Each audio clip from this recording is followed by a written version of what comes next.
6:02. Good Monday morning from the 104.5 The Zone Studios. I'm Justin Hawkins. Nashville SC beat the Chicago Fire 2-0 in Chicago Saturday night to reach a new club record 11-match unbeaten streak across all competitions. Hana Mukhtar and Sam Surridge had a goal apiece for Nashville, and goalkeeper Joe Willis made 8 saves, securing his 5th shutout of the season. Nashville now sits 3rd place in the Eastern Conference with 32 points. And in golf at the U.S. Open, American J.J. Spaun took home the trophy at Oakmont Country Club with a memorable 65-foot putt on 18 yesterday for birdie to win the Open at 1 under par on the weekend. Spaun captured his first major title of his career. In the Stanley Cup final, the Florida Panthers are 1 win away from a second straight Cup win after a 5-2 win Saturday night over the Edmonton Oilers, putting them with a 3-2 series lead. The series shifts to Florida for Game 6 tomorrow night, where Florida will try to close the series out on home ice. And in the NBA Finals, the Oklahoma City Thunder tied the series up 2 games apiece, beating the Pacers Friday night. Tonight, Game 5 in OKC as the Thunder look to take their first lead of the series. Tip-off at 7:30 p.m. Central tonight on ABC. For all your foundation repair and waterproofing needs, you've got to go to USSTN.com. Breaking news at once on your home for the Titans and Vols. This is 104.5 The Zone.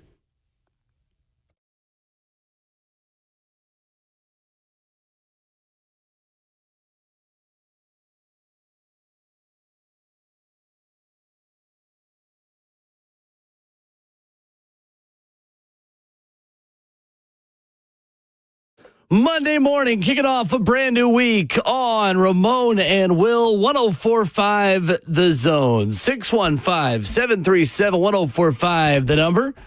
And we stream the show live at 104.5 The Zone TV, Facebook Live, YouTube, Twitter, or Twitch. Fueled as always by Scooter's Coffee. Visit a locally owned location near you in Rivergate, Smyrna, Brentwood, Whitehouse, or Mount Juliet. Amazing people, amazing drinks, amazingly fast. With the 11-year NFL veteran Ramon Foster, Justin Hawkins making the show happen. I'm Will Bowling. Happy Father's Day, Ramon. How are you? I appreciate that, Will. We're good, man. I walked in this morning, I inhaled, exhaled deeply on both sides of those things. Like, whew, I got to reset, man. Yeah. Okay. Yeah, just a long weekend, man. Busy. I say busy like I was one out there playing baseball and stuff, but we were all over the city for the most part, man. Just, and it was hot. I think yesterday was just like, well, this weekend I felt like was the most consistent sun and heat we've had in a while, and your boy felt it, man. Yeah, the humidity was stifling, to say the least, over the weekend. Man, it was thick, man. It finally felt like summer.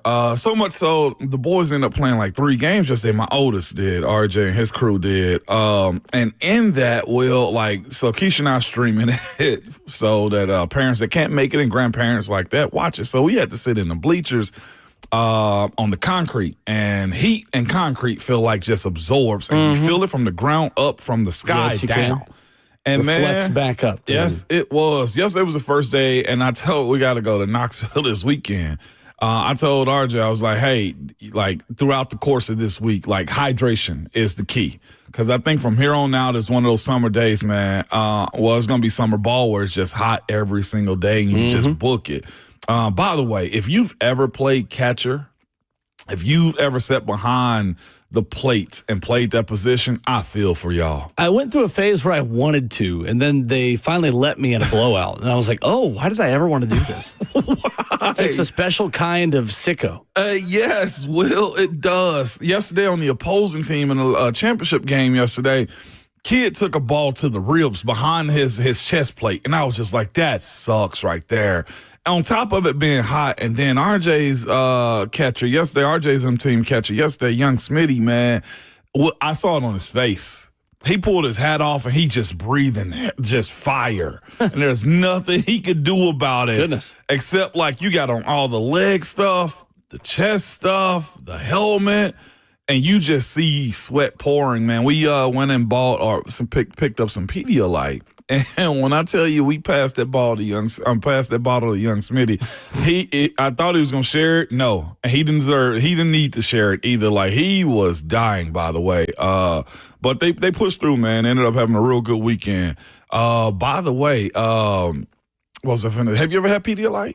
Yeah. You have? Yeah. It's by far one of the best rejuvenators ever. It's not bad. On a high, like, it's thick, I feel like, and kind of sweet. But after that sip and you sit down, it is by far, it's way better than Gatorade, So I'd say. what I'm hearing is that youth baseball leagues and summer leagues use Father's Day weekend as a Olympic opening ceremonies of sorts, as an extravaganza to begin the summer in a way that Mother's Day would never be utilized. See, that's why you my dog. That's what I'm hearing. Yeah, that's exactly. why you my dog. It is right interesting, there. though. It's like, it's this manly day that celebrates our male figures in our life. Let's just stick as many baseball games on this day as humanly possible. That's why you my dog, man. You picking up what I'm putting down, Will. Yeah. Like, I don't think I got sunburned, but I'm definitely like a couple shades darker this weekend. There were a lot of dads at ballparks asking if guys had their jerseys, asking if they had the right colored jersey. Wait, we're wearing white today. Go back in. Go back. Is it clean? That doesn't matter. Go back in, get the white jersey, come back out. I'll have the car running. Go. Is it in the dryer? I don't care. I don't care if it's got dirt on it. That's what we're wearing today. Yes. And then you got your big league chew. You got your Gatorade. No, go, there's one in the fridge. Go get it. I left one more. Yeah. You got your arm sleeve. Yeah, that's you right. got where your belt That's at? right. Where your belt at? You got your belt. And I'm telling Coach, if he pitches you more than 3 innings today, we're going to have a word. Hey. Because your arm is tired. Listen, hear me out.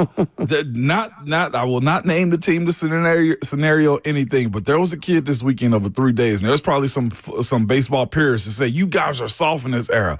But this kid pitched about 190 pitches in 3 days. Whoa. Will. Liam Doyle didn't even do that for Tennessee, and he made 2 appearances in the Knoxville region. Over 100. It was at minimum 170. Minimum 170. In between innings, you got the warm-up pitches and stuff. Right. I've never seen that in my life. So shout out to whoever's behind that madness is what I would say, man. That is insane. But you're right. Yesterday was the kickoff of Dad's do the dad thing all summer long is what it was. Even on Dad's Day. Even on Dad's Day. I see why tough. Ron Slade calls it Dad's Month now, because we don't get the respect like that, man. I appreciate you picking up what I was putting down, Will. It's gonna lead into a little bit of my my morning roast. So y'all get it together. Okay. Dads were just hopping into the cars. Uncles even don't even matter.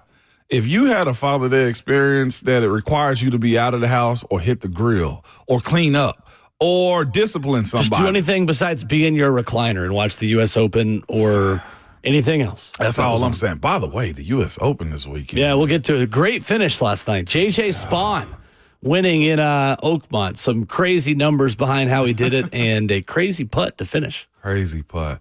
When you told me and we talked about the grass over there, Yeah.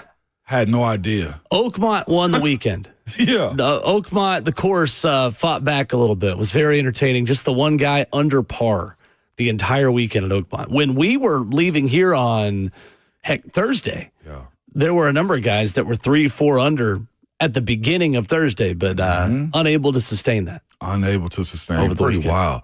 wild. Also, it was a crazy pop-up shower coming home from 24. I hate 24. North, or is it East and Welcome West? to the football offseason, boys and girls. Oh.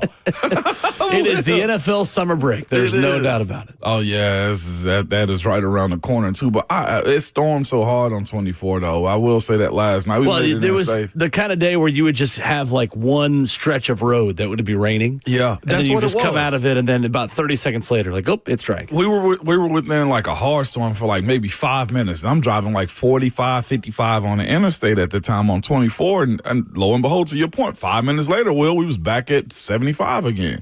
But 24 is such a tunnel, man, that is insane, man. But that's neither here nor there. You had a good weekend too? It was good. It was solid. Father's Day was fun. Went down to the house. Nashville SC got a win, and it was great. Vibes were Lucas good. Panzica in the building in Chicago to call that one over the weekend, and can't complain. That's a big time deal too, huh? Yeah. Yeah. Well, now that, cat's out of the bag a little bit, and we're getting ready for a Titan season and getting ready to travel and do all these things over the entire football season, this is kind of the deep breath yeah. before everything really starts, because once training camp starts on the last week in July, Yeah. we're in it. We're in go mode. And we both can't of wait us. to be in it, but we're going to be in it. So Speaking of not as much soccer this month, so we're just kind of chilling. Speaking of which, I'm every park I'm at, every event, like I'm getting people, man, we're so excited for the fall. Talking about the Vol Network. A lot of people that take their radios in Neyland Stadium to be tuned into you guys. I've heard more of that, myself included. And I say that to say, man, thank y'all for coming up to me expressing that, because like it really does add to the excitement for me, and it's kind of cool. Like old and younger folks, man, are just like, hey, we're excited to hear the call this weekend. It just lets me know, as Schaefer would say, hey, don't mess it up. That's right. I may or may not have gotten one of those messages recently, too. Oh, for real? Just don't mess it up. Words to live by. That's my guy. He did send me a text yesterday, though, to old Josiah Schaefer, man. Nice. It was cool, though. But other than that eventful weekend, I got a lot of color this weekend, which is insane for me. You probably think of Ramon.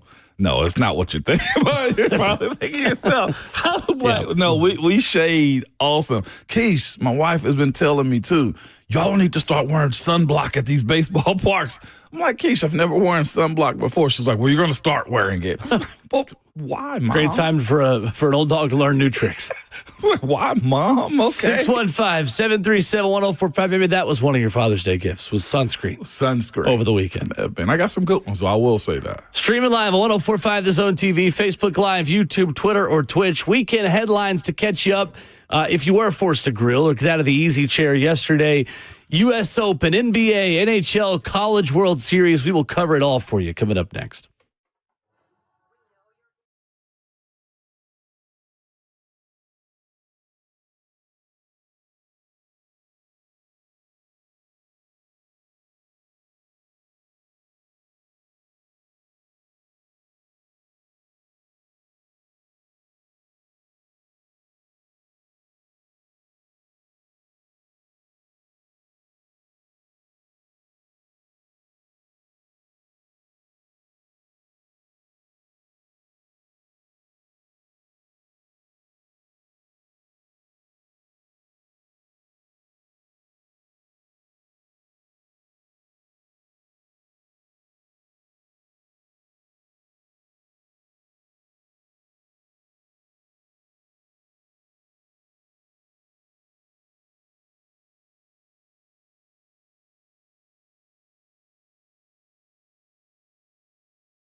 Ramon Will, 104.5 The Zone is fueled by Scooters Coffee, kicking off your Monday morning.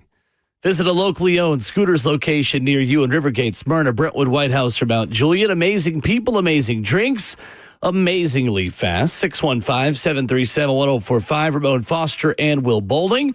JJ Spawn wins his first major championship yesterday in a rainy Sunday afternoon at Oakmont Country Club, right on the edge of the Turnpike outside of Pittsburgh.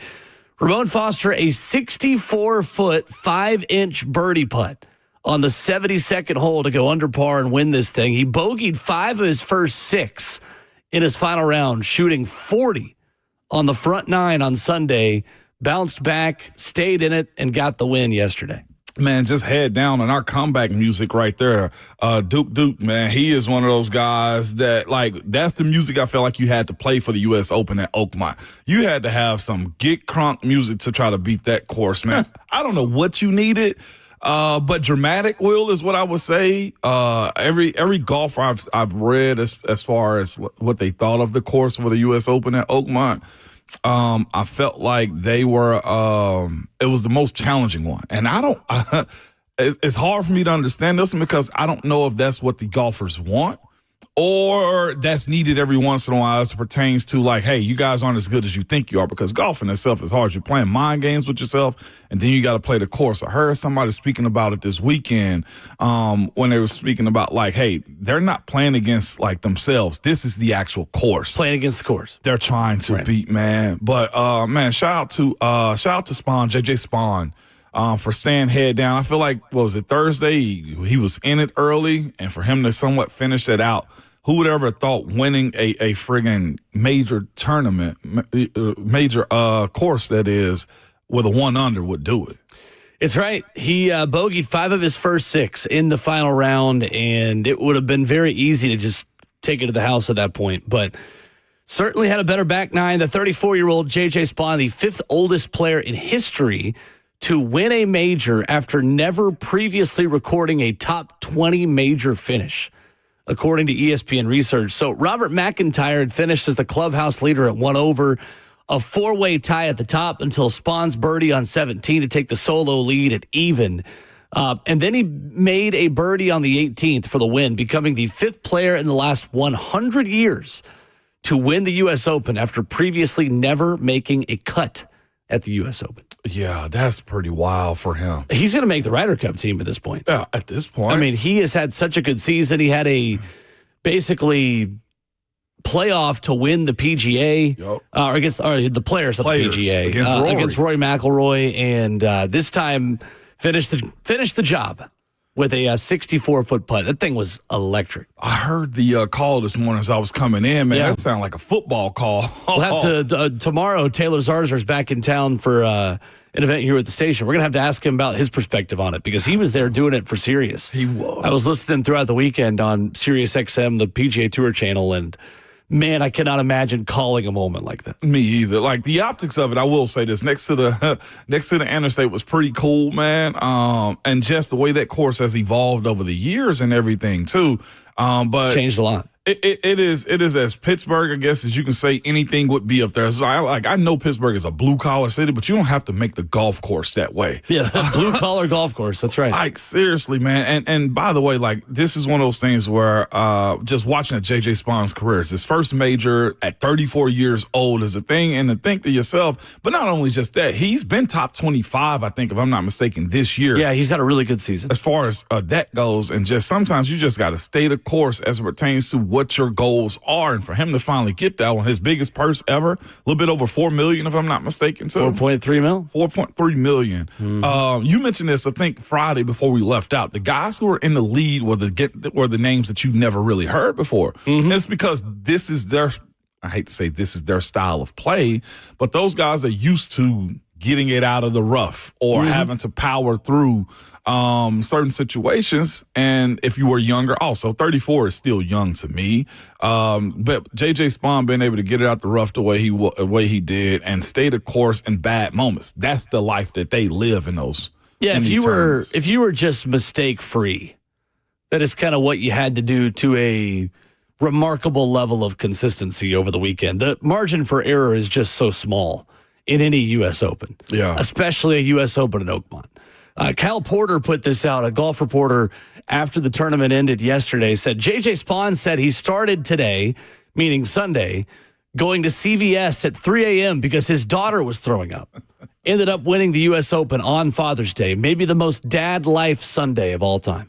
On Father's Day. At CVS at 3 a.m. because his daughter was throwing up. You know what? That's why Dad's a Superman right there. And on top of that, went and won a doggone major. But you saw that. You saw his wife and kids show up, too, after the fact, which is, that's the cherry on top for a weekend like this. But more for anything, this type of stuff right here spurs you into like a major, to a way different lane. Like I joked, what was it, last week coming back from Vero Beach on how golfers live a different life. Well, his, with winning this major, I think changes tremendously. Just changed, yep. It changes tremendously. So let me ask you this, since you are a golfer, well, do I call you golfer? Sure. You're a golfer. I'm not a good golfer, but I am a golfer. But you are a golfer. Does this change the perception of a guy like him moving forward, though? Yeah. You know? Oh, yeah. One win like this will do it in golf. No doubt. Wow. No doubt. You win a U.S. Open, your career in life has changed forever. Wow. Because it's so many different times I've seen guys I've heard of the perfect game pitcher, that they'll throw it and their career really just tanks after that. Like if you throw a no-hitter perfect game, like there's this thing that you don't really bounce back from those moments like that. In football, I've seen guys have like real good games, and then the next week they can't block or they can't catch or they go back to practice squad. Well, the money changes it too. In the golf world, that you are so financially tied to just one victory. He seemed to be a real chill, introverted guy, though, for the most part. That's the way J.J. Spawn. I'd say so. Slight guy, too. He's only like 5'8". He is totally just burst on the scene this season. Totally burst on the scene. So good for him, and good for American golf, which needs guys getting hot at the right time for the Ryder Cup this September. I didn't check, but do you have it off top, Scotty Scheffler? What did he end up doing this weekend? I think he was 4 over. I know that. Yeah. I think he ended up either right at 10th or right outside the top 10. Yeah, but he's tied for 7th. He missed so many easy putts.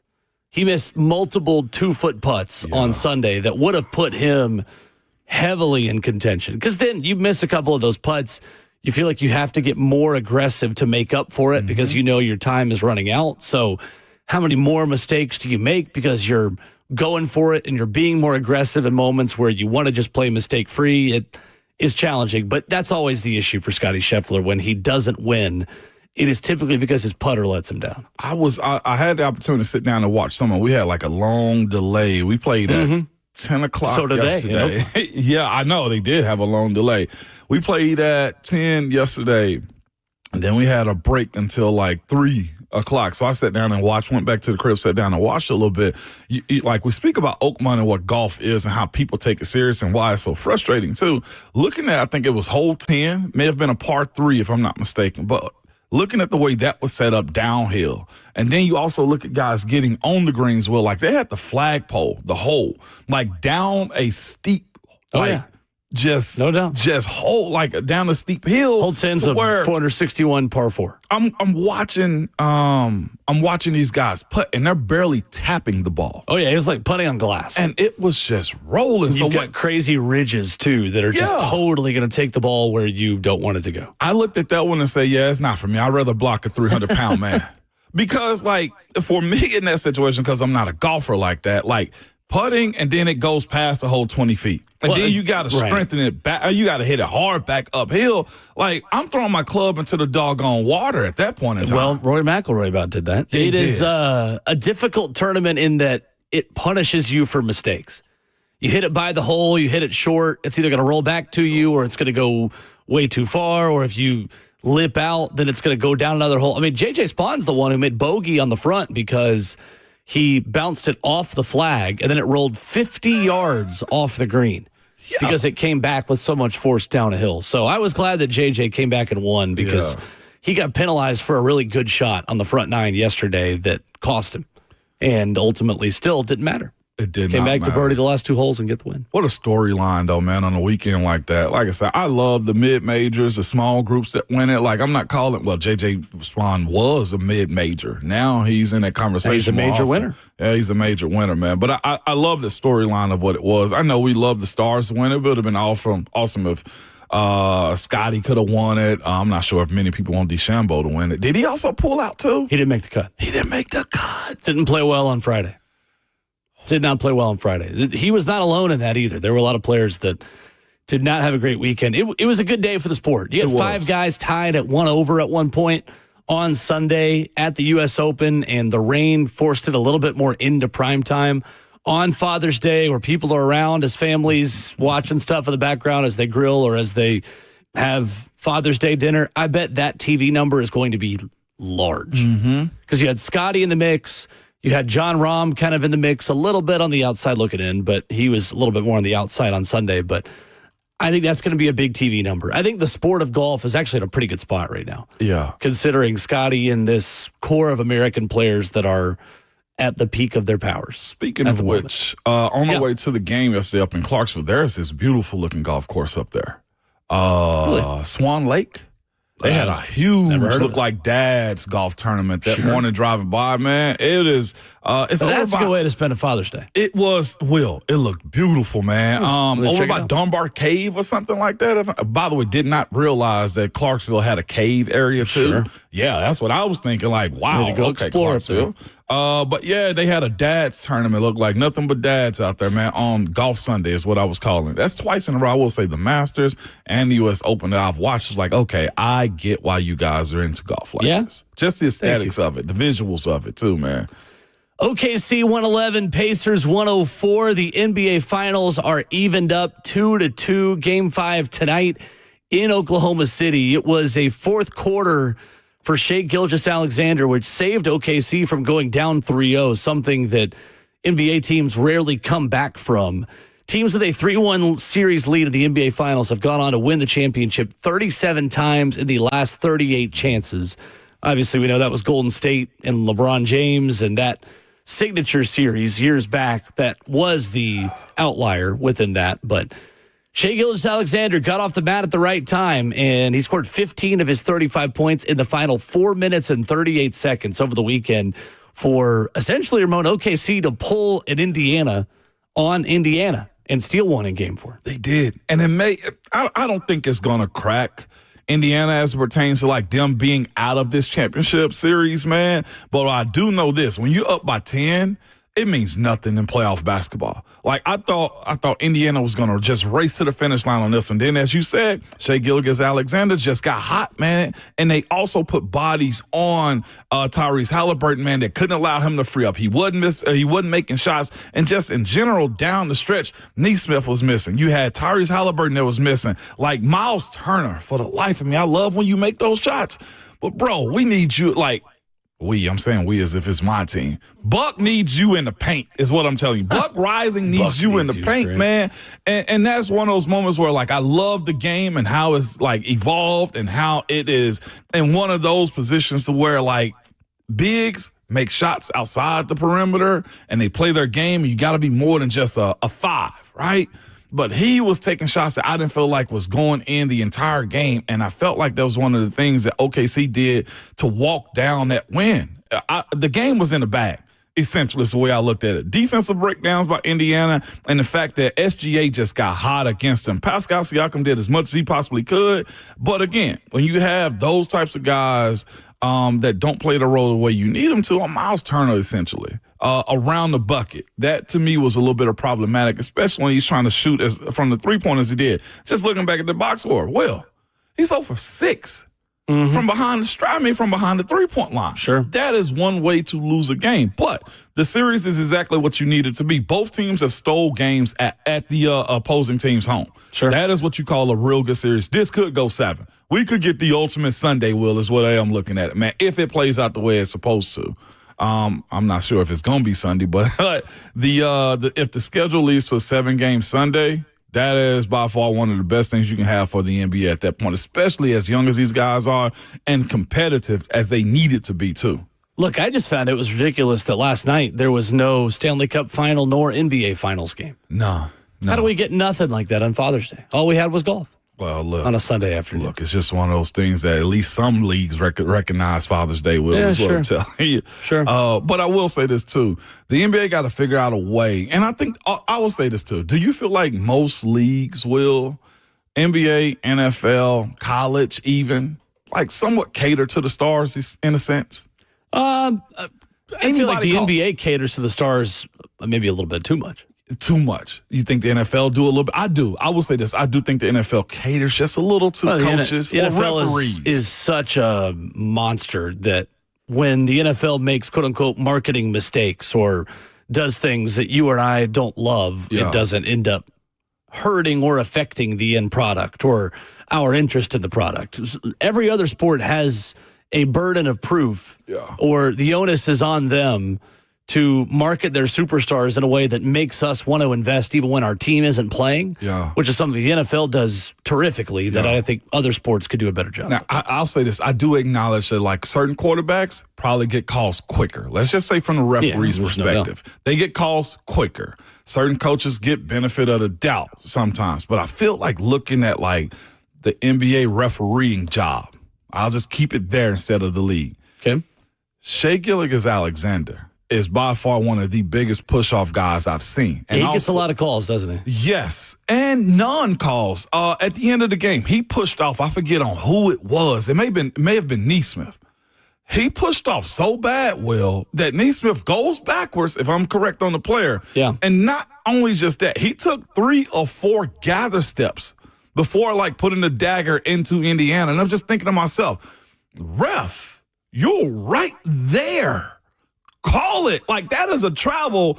I'm talking about from 3-year-old basketball to high school to college to the NBA. Why do you not call it in those moments? And I get it. Like, the excitement of watching pros do their thing and executing, I think takes precedence a little bit too much in sports sometimes. And that's why I'm asking the question. Especially that sport. Especially I'm just like, he not only pushed off, but that was a quadruple style triple. Travel. Does basketball have the worst officiating of the major sports? I think the perception of it is, so we look at it more. I think from college to the NBA. Yeah. It is consistently the officiating that I get most frustrated with. Yes. Because I feel like it's the officiating that has the referees insert themselves and their personality and their own character into the story way more often. That's what it was. It was Scott Foster, my bad. But yes, to your point, yes, I agree, Will. I 100% agree with you on that one.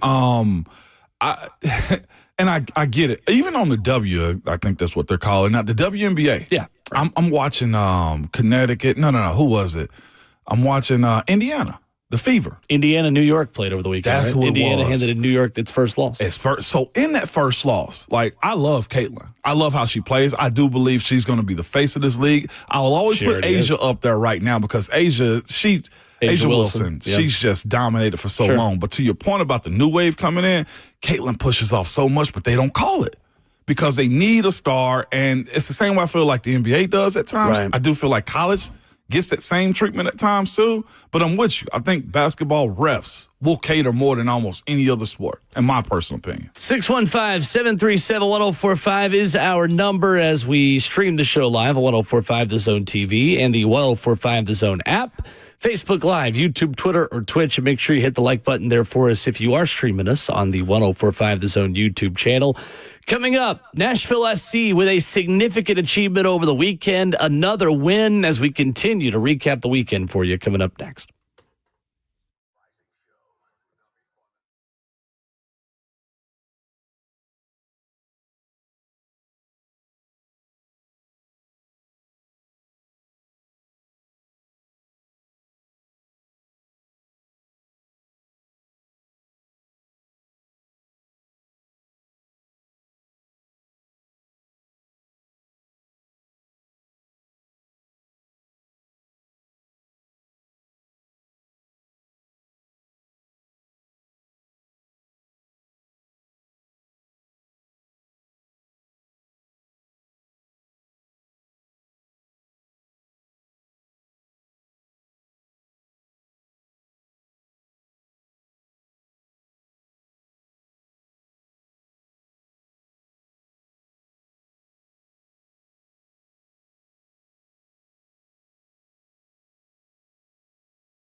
Monday morning, kicking off your week right here on Ramon and Will.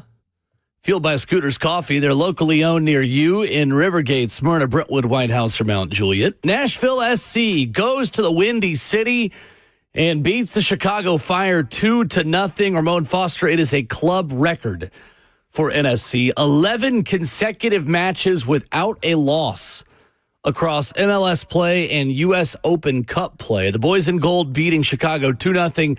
Goals from Hani Mukhtar and Sam Surridge, a clean sweep of Chicago this season.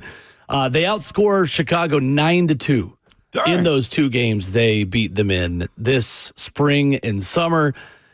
If people are not locked in or not aware, Nashville SC is on fire. No pun intended. They are rolling, and the momentum for the month of May has not slowed down here in the month of June. I remember you bringing it up. It's like you guys need to get to the doggone stadium to check these guys out, man. But to go on the road and basically crash out in Chicago the way they did, man, is huge news, man, especially when you get a clean sweep like that with the season that they had last year. So, Will, shout out to you guys for covering that, man, and always bringing a light to it. There are way more Nashville SC fans here than I think people realize, too, by the way. You see the stuff driving around everywhere. You do. Bumper stickers, the license frame with season ticket holder. There are a lot of season ticket members. I think I told you before, I've seen the trailer in Hendersonville from time to time to do the pop-up shop stuff though, man. Is this also the best thing too as it pertains to like in soccer? Like, are the stars, you bring up Hani Mukhtar all the time. The star's always going to be the scorers. Like, it's expected of him to score. Yeah. And guys get out of the way, basically. In Major League Soccer, you have three players that are designated players, or two, depending on which model you pick. And those players have to play up to their potential. Okay. In order for you as a club to have a chance of being a competitor in Major League Soccer. Sam Surridge and Hani Mukhtar are the best attacking duo in MLS right now. Okay. Hani right now has 8 goals, 6 assists. Sam Surridge has 12 goals and 3 assists. By the end of the game on Saturday, that put him with the second most goals in MLS behind Philadelphia striker. And they are the only teammates, Ramon, in Major League Soccer to have 14 goal contributions this season. Wow. We're the only team that has 2 guys that have reached that mark as the second half of the season started over the weekend. So essentially your designated players don't count against the salary cap. So you have a couple players on your roster. It's how Major League Soccer was able to get David Beckham back in the day. It's the Beckham rule. And that is how a lot of teams can get a Lionel Messi, can get Marco Reus in LA, big names like that don't count against the rest of the salary, because many of those players, you're taking the salaries of about 20 guys, and that is essentially what you're getting in one. So you need your DPs to perform because they're the guys that are not counting against your salary cap, and then you've got to kind of piece it together from there. Nashville's DPs are performing. Walker Zimmerman is the other DP. Obviously, he's with the U.S. right now for the Gold Cup, so he was not in this game over the weekend, but it's this time of year where the good teams and great teams separate themselves, and winning on the road is so hard to do in MLS, and Nashville's starting to do it consistently. We had somebody ask the question, what's the average attendance for a Nashville SC game per game? And I actually looked up. This is for the 2024 season. So in the 30,000 person stadium, which is what Geodis is, they averaged last year 28,599. So pretty much capacity probably at a certain point. Yeah, the average that is. The league lead is Atlanta at 44,000 per game. And if you're anywhere between 25 to 30, you're in good shape. You're in good shape. I mean, Nashville, it looks like this season, 25,028. Fourth highest in the Eastern Conference this season for average home attendance. Yeah, that's pretty doggone solid right there. Back to the scores, I guess the stars, too. Does anybody ever go rogue? I'm not sure you ever watched, like, the episode of Fresh Prince when Carlton stole the ball from how Will. You're going to tie this all together. I am. When Carlton stole the ball from Will Smith, who was the star of the show, star of the team, to try to make the last second shot. Do you find somebody ever going rogue? Yeah. You do? Yeah, it's sports. I mean, it happens. Because I was just wondering, like, these guys are designated getters, go-getters. They're your guys. But, like, I'm a pro, too. Like, that's the only reason I bring it up, because that happens often with wide receivers. I would say defensive players often is, hey, watch me. Let me go be the star too, coach. And then they end up messing it up. Well, that's a lot of strikers are that way. Yeah. Or a lot of strikers. Or just you have a 2-on-1, you don't want to pass it. Like it happens. For Selfish. sure. Selfish. Yeah. And that's not been the case for this Nashville team. They are certainly playing well as a team, and they're in a month where they don't really play very much. So they will be off this weekend. They'll be back at it next Wednesday against New England, and then the next weekend against D.C. on the road. So they don't have a home game until 4th of July weekend when they play Philadelphia. So it'll be a little bit before you have the chance to see them back at home in MLS play, but they're cooking. They're cooking. Andy DeHar setting a career high in assists with 7. We just started the second half of the season yesterday or on Saturday. Yeah. And he has a career high in assists already. So I think the biggest thing is this team isn't just good, they're fun. They're fun. And that's not always the case in sports like this, where sometimes you want to play a lot of defense. And this is a team that's scoring a lot. They are on pace to shatter their record for goals in a season already, on pace for 60 goals this season. And typically if you score 50, which was the team's goal entering the season, you've got a pretty good chance of making the playoffs. What changed, I guess? Manager. BJ Callahan. Talked about this last summer. Manager, right? and some new younger faces and players. And Eddie Tagseth has changed everything in the midfield. Andy DeHar at right back already having a career high with 7 assists. They've brought in a lot of talent that fits a new system, and I think it's fair to say that system has taken and has been mastered more quickly than a lot of people thought it would be here. A little bit of a quicker pace up and down. Much quicker, much more attacking, much more aggressive, and a different style of play that is more conducive to introducing the game to new fans. I'm sure a guy like Ani Mukhtar, the way I've seen him, would be very excited with this style. Yes. Yes. I think it goes a long way to keeping him here long term. Okay. Playing a new style like this as well. Gotcha. How old is he again, Ani? Ani, I think, just turned either 30 or 31. Okay, all right. Well, just had a birthday a few weeks ago. He's still pretty young. Yes, and I saw 30 years old. I chat to say 34 is young. Yes, 34 is very young. Sure. Sally. Yes, very much so. I like it. So anyway, that is a Nashville team that is not in a break at the moment that you can watch, and right now it's the best team going for Nashville Pro Sports. Nashville SC crushing it, and a weekend off for them this week. 615-737-1045, our number. NFL headlines for you when we come back. A team in the AFC North trying to get an extension over the line. Some positive momentum finally yesterday. We'll talk about that next.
7 a.m. Good Monday morning from the 104.5 The Zone studios. I'm Justin Hawkins. Nashville SC beat the Chicago Fire 2-0 in Chicago Saturday night to reach a new club record 11-match unbeaten streak across all competitions. Hana Mukhtar and Sam Surridge had a goal apiece for Nashville, and goalkeeper Joe Willis made 8 saves, securing his 5th shutout of the season. Nashville currently sits in 3rd place in the Eastern Conference with 32 points. And in golf with the U.S. Open, American J.J. Spahn took home the trophy at Oakmont Country Club with a memorable 64-foot and 5-inch putt on the 18th green yesterday for birdie to win the Open and $4.3 million purse at 1 under par on the weekend. Spahn captured his first major championship of his career. In the Stanley Cup final on Saturday night, the Florida Panthers became 1 win away from a second straight Cup win with the 5-2 win over the Edmonton Oilers, putting them with a 3-2 series lead. The series shifts to Florida for Game 6 tomorrow night, where Florida will try to close the series out on home ice. And in the NBA Finals, the Oklahoma City Thunder tied the series up at 2 games apiece, beating the Pacers Friday night. Tonight, Game 5 in OKC as the Thunder look to take their first lead of the series. Tip-off tonight at 7:30 p.m. Central Time on ABC. For all your foundation repair and waterproofing needs, you've got to go to USSTN.com. Breaking news at once on your home for the Titans and Vols. This is 104.5 The Zone.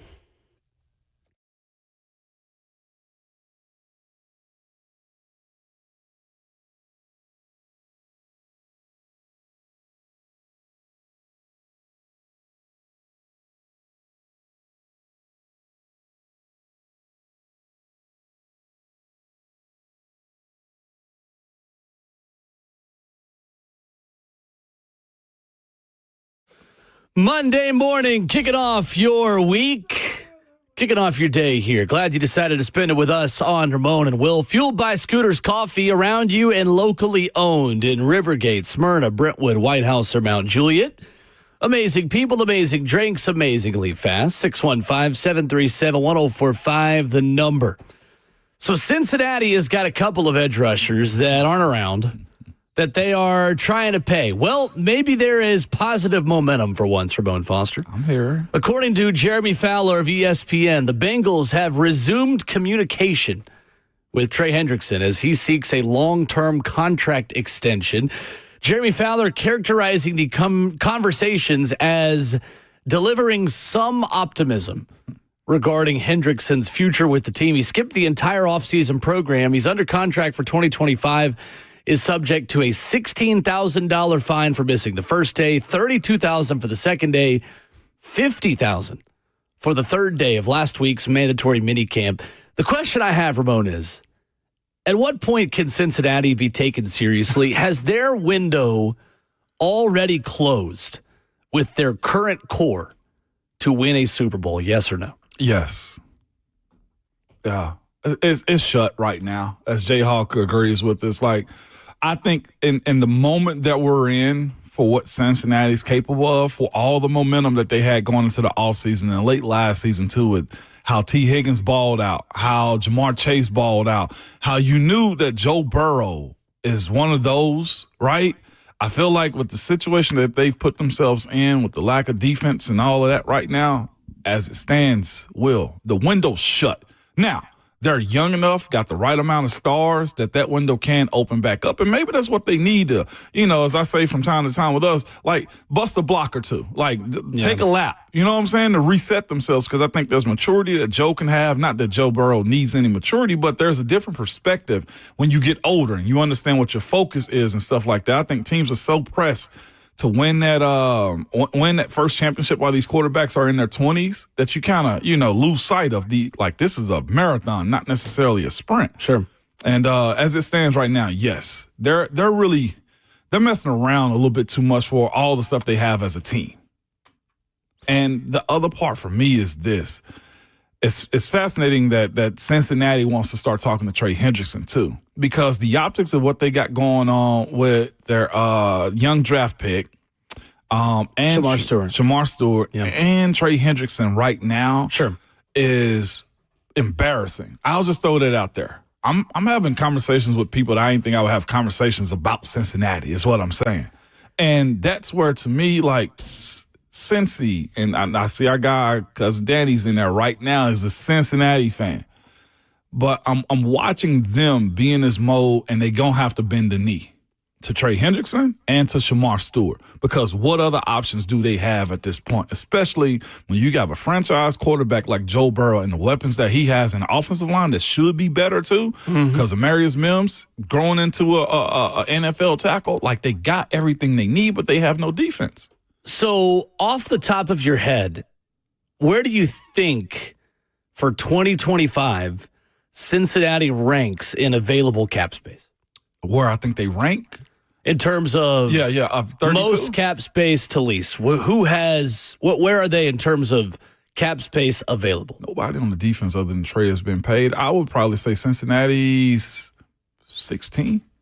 Cincinnati has the 8th most available cap space for this upcoming season. What are they building a stadium up there that I don't know about? No. They're not building a stadium. Nothing's going on other than the fact they've got money to spend. They're just not spending it. It's one thing to hard negotiate. It's another thing to tick people off. $32.6 million in available cap space. Actually more than the Titans. More than the Titans. Titans have $30.7 million in available cap space, according to Spot Track, for the 2025 season. New England's still the most cap space available at $61 million. I think it's unfair to Joe Burrow to say that the window is totally closed. However, I said right now. Well, even still, go ahead. I'll let you finish your point. I still don't think right now, because Joe Burrow, Jamar Chase, T. Higgins, as long as those three guys are together and healthy, they'll always have a chance. That being said, I think it is closing their Super Bowl window in Cincinnati. And I think at this point, it is fair to say they missed their best chance already to win a Super Bowl. In this era. Yes. Yes. I think they missed their best chance. Doesn't mean they can't. Doesn't mean that Joe Burrow can't have another MVP caliber season, because last season, Joe Burrow, with a competent defense and a healthy 17 games, was right up there with the best of the best. He is showing no signs of slowing down. But with the guys that you are starting to have to pay on offense to keep that band together, it is going to make you have to draft exceptionally well to sustain what you already have. And there is no better example of that than Kansas City. Yeah. Kansas City has drafted remarkably well in the later rounds to keep a fantastic defense together. They've also sacrificed paying some wide receivers to keep that defense together. Instead of extending their guys, they shipped off Tyreek Hill. They did. And trusted that our quarterback is good enough to make a second or third tier wide receiver into a first tier receiver production just because of the guy we have throwing it to them. Well, Cincinnati has invested more to keep the band together in offense, which is fine. It just puts that much more of a burden on your shoulders to find cheap talent every single year. And to be quite honest with you, they've just not drafted well enough on defense to sustain the same level of production that their offense is putting up with the other side. And then the other part of it, though, too, even though the management or mismanagement, however you want to look at it, of last year's contract situation with Jamar and also T2, like they cost themselves, I feel like, an extra $50 million just on waiting to pay them. It's a risk that you take by making that deal get done early, and you trust that, hey, if this guy has a ACL injury or a season-ending injury, maybe we don't get his full value on the back end of a big-time contract early in a guy's career.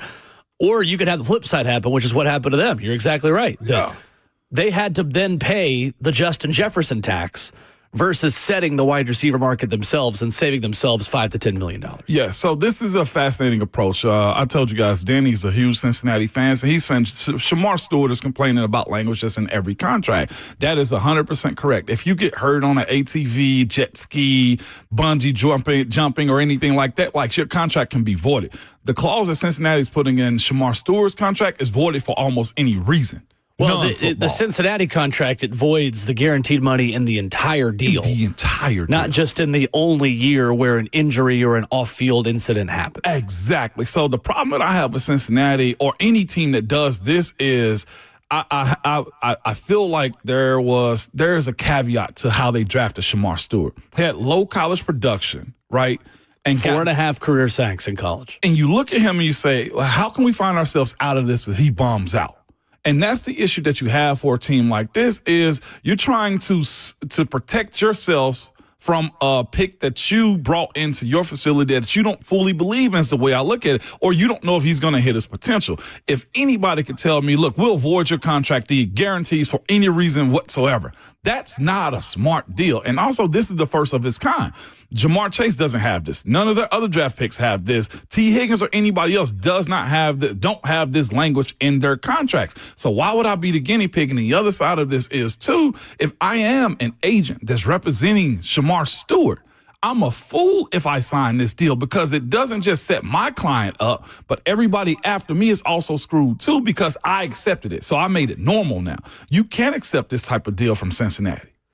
Yeah, I mean, it's setting the precedent that you don't have to pay fully guaranteed money to rookies on a full guaranteed contract. And there's not an agent that's going to do that deal.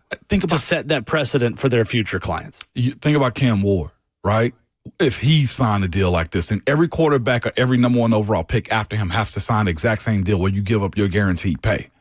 For almost any reason, though, too, Will. That's the part of this that sucks. Like, I get the protection of yourself. Well, draft a better player then, if you feel that way about Shamar Stewart. To me, it doesn't give much, I guess, it doesn't give more confidence in a guy like Shamar Stewart, because if he's that guy, you instantly sign him. And that's the biggest issue that they're running into more than anything. And to your point about, like, taking the franchise serious, that's where it becomes very problematic to, like, believe in the system and style that Cincinnati's employing up there in Cincinnati, Ohio. I mean, to me at this point, I will never totally take Cincinnati seriously until they change the way they do business in off seasons like this. Yeah. They don't pay their people. They are consistently stubborn with the people they do pay. And even when they come around and finally do a long-term contract, they cost themselves money in the process by not striking while the iron is hot.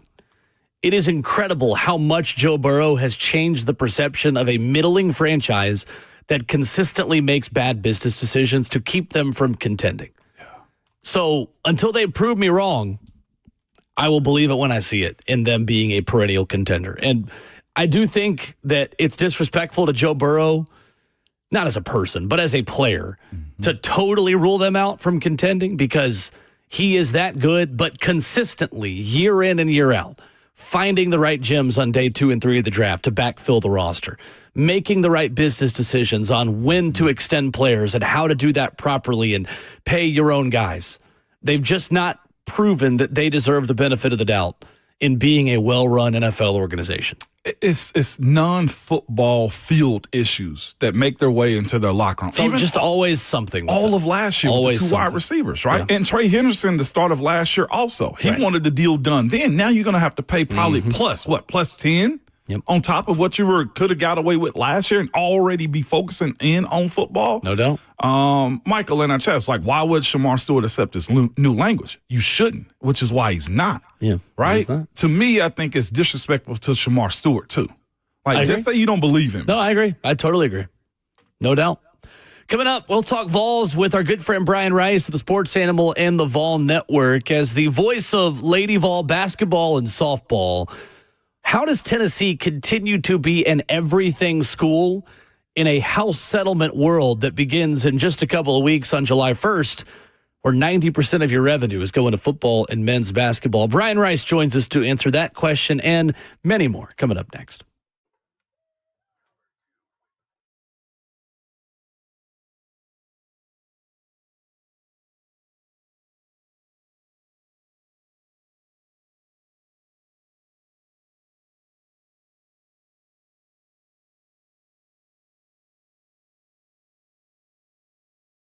What's up? It's Will Bowling. Are you headed to the beach or pool this summer? Well, if so, you might benefit from water-resistant hearing aids.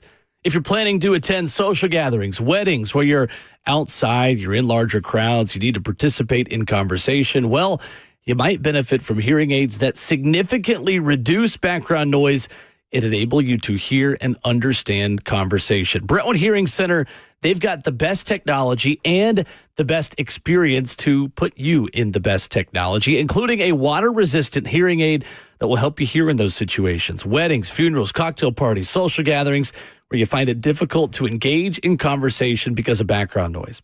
Give them a call today, 615-377-0420, or visit them online at brentwoodhearingcenter.com. Learn more about how they can tailor a hearing solution to meet your individual hearing care needs. Again, the number 615-377-0420 or the website brentwoodhearingcenter.com. That's Brentwood Hearing Center. Better hearing, better life.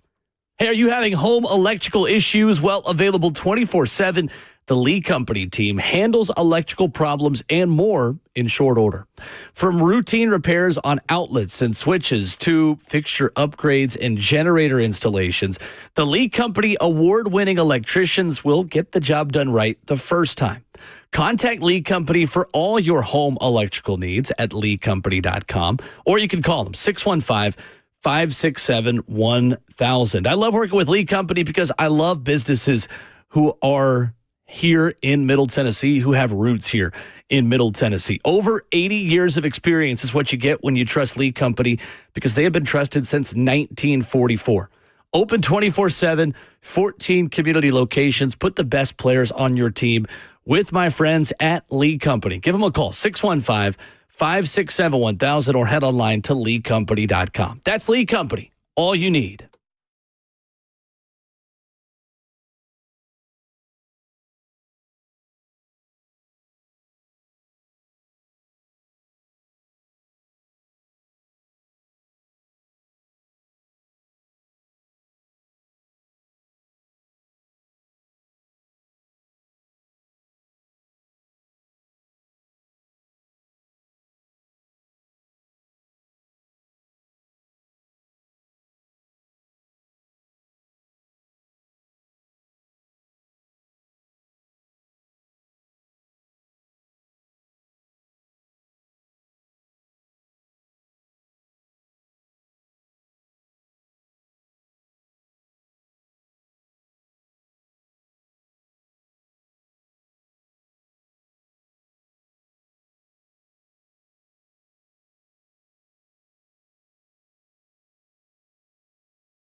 Ramon Will, 104.5 The Zone, fueled by Scooters Coffee. Visit a locally owned location near you in Rivergate, Smyrna, Brentwood, White House, or Mount Juliet. Ramon Foster, Will Bowling, Justin Hawkins, our producer, joined this morning by our good friend from the Sports Animal and the Vol Network, Brian Rice, waking up with us on this Monday. Brian, what's going on, sir? How are you? I'm doing well. I thought you had to be on a major football broadcast to be on this show, so congratulations to both of you guys.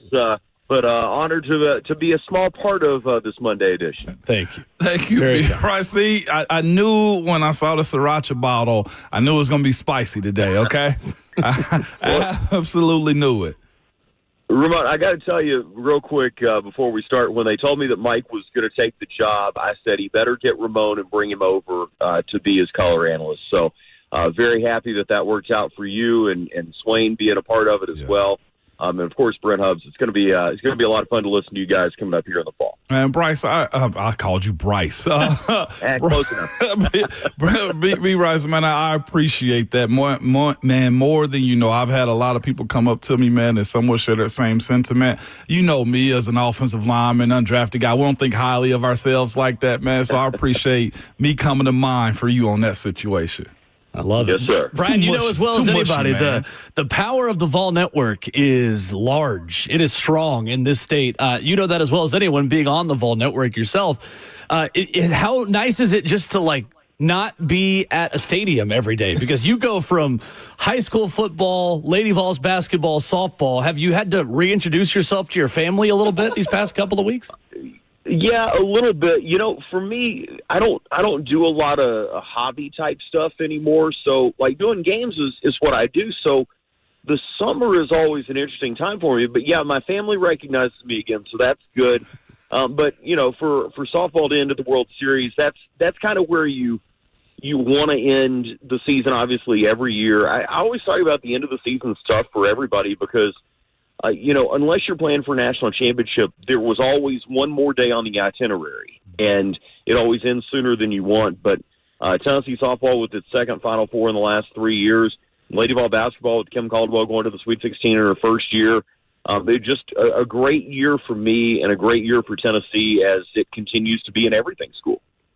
So, Brian, that's kind of where I wanted to start this morning. How does Tennessee continue to be an everything school? And from your perspective, with two powerhouse programs that, according to house settlement math and all these things, are expected to get maybe 5 to 10% of total revenue sharing, how do you think Tennessee is setting up to continue this brand and this era of Tennessee athletics in a world where a lot of schools are going to have to make some business decisions on who gets what and what you really choose to invest your money in? Well, I think the one thing that people don't talk about enough in this new world is that everybody's going to be on a full scholarship now at schools that elect to spend that money. In Tennessee, from everything I understand, is spending that money. So baseball goes from 11.7 scholarships to 35. Softball goes from 12 scholarships to 25.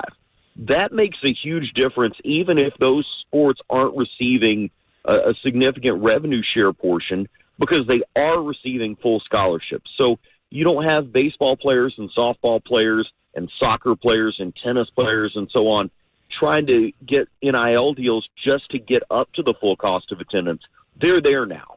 And so anything that they do earn on top of that is truly on top of that, like it is for a football player or a men's and women's basketball player. So that helps one. The other thing that helps you is the formula is going to be very similar for every school that you're competing with in the SEC. Football is going to be 75% almost across the board. Kentucky fans hate to hear that, but if you look at what your revenue is tied to, it's going to be 75-15 at Kentucky like it's going to be at the other SEC schools. So you're not at a competitive disadvantage. Where I think it's going to be interesting is, where does a program like a Villanova or any of the Big East schools that either don't have football or have it at the FCS level, what do they invest in men's and women's basketball? What do they invest in some of the other sports? A Coastal Carolina's in the College World Series and playing for a national championship potentially for the second time in the last decade. Do they bump up their percentage to 10 or 15% for baseball? I'm going to be interested to see what that looks like for schools that don't have a Power 4 football program. But I think when you're looking around the SEC, and that's where the competition starts, and the Big Ten, and that's where the competition starts, your baseball and softball programs are going to be on solid footing because they're going to be on an equal playing field with the teams they compete against first. We're speaking with Brian Rice this morning. B. Rice, man, as it pertains to Karen Weekly and Kim Caldwell, man, in this new world of revenue sharing, those two sports have done well for Tennessee. They've won good. Kim is just now starting hers, but Karen Weekly has been a dog about how she recruits, man. How much more does this help them or maybe even take away from what they got going on as they lose players to the portal also?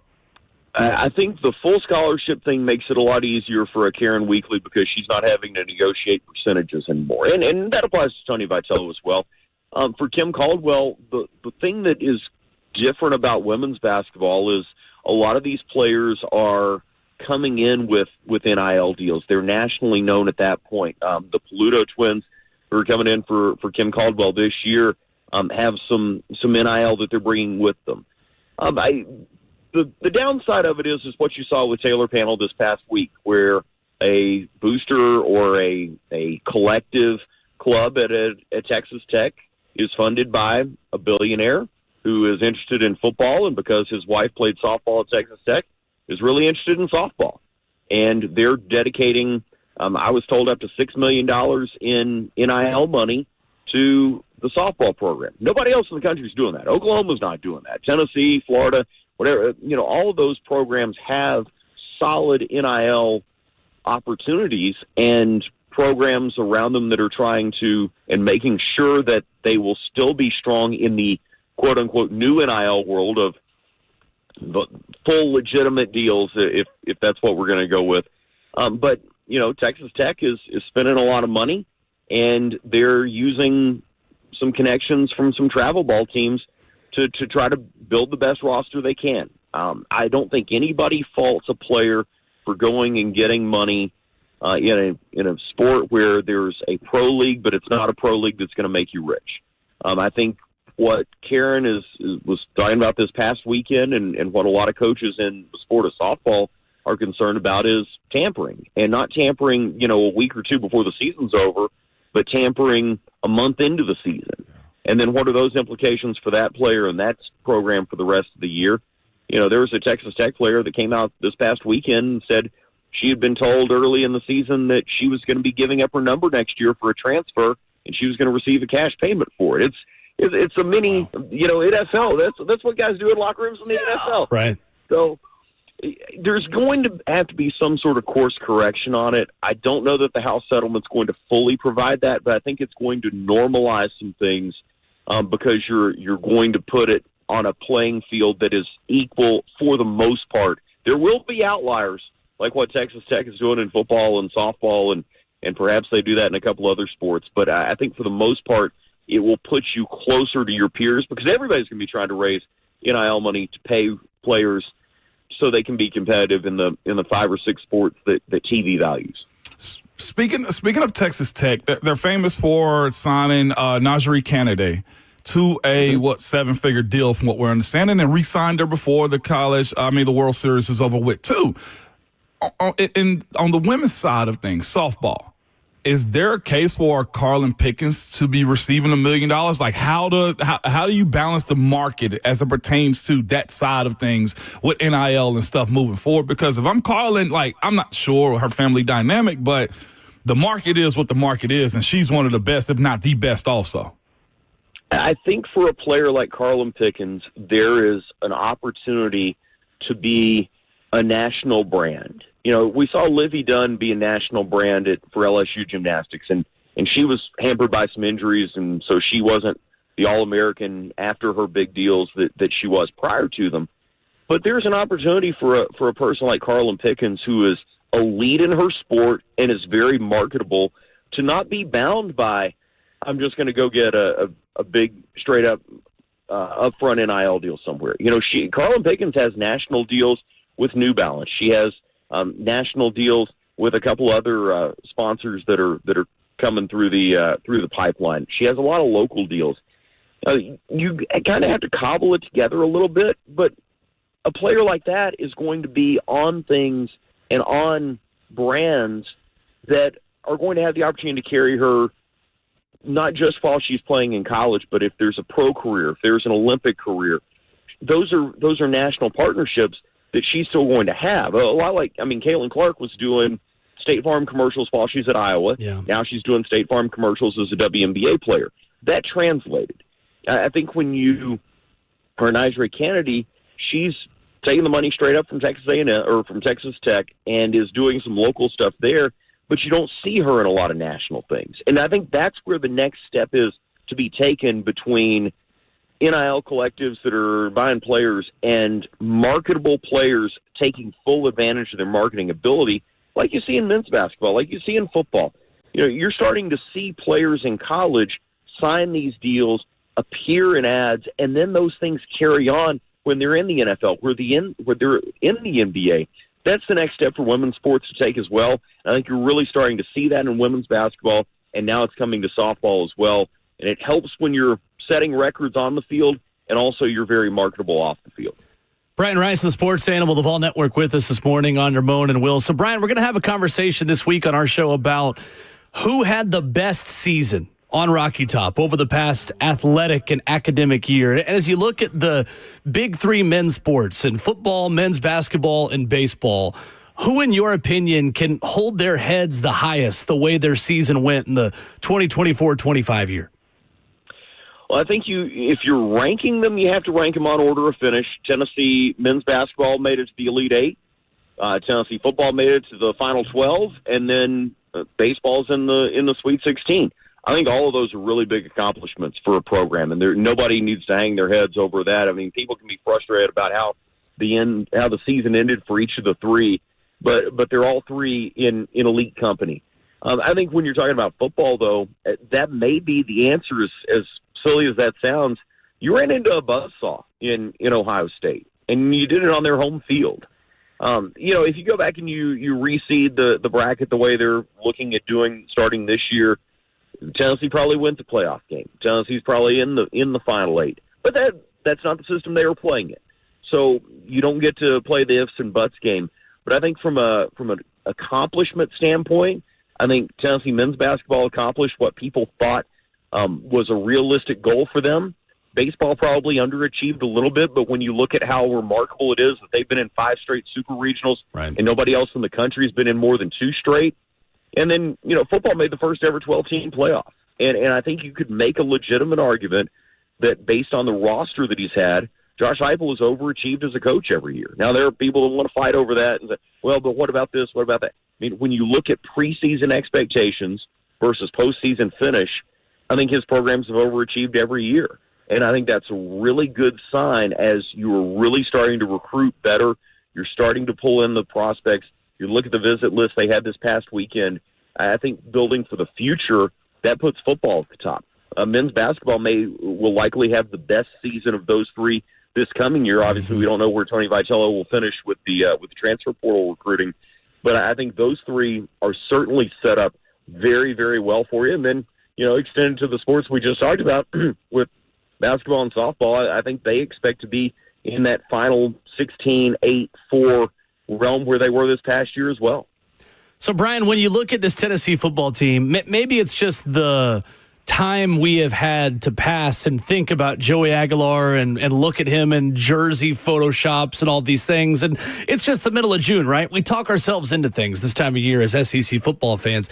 I can talk myself into Joey Aguilar as a gunslinger being better than Nico Imaliava was last year if he just throws the football to this team and not to the other team. How positive are you? How optimistic are you about this offense being better than it was last season? And do you have confidence that Joey Aguilar is that guy to take the first snap at the end of August against Syracuse? I was optimistic, guys, and then I watched the Tennessee-Alabama game was on SEC Network earlier this weekend, and my wife and I watched about an hour of it off and on. And it sticks out to me in that game. Tennessee won that game, and we celebrated and all that. Tennessee should have won that game by 2 or 3 scores, and didn't.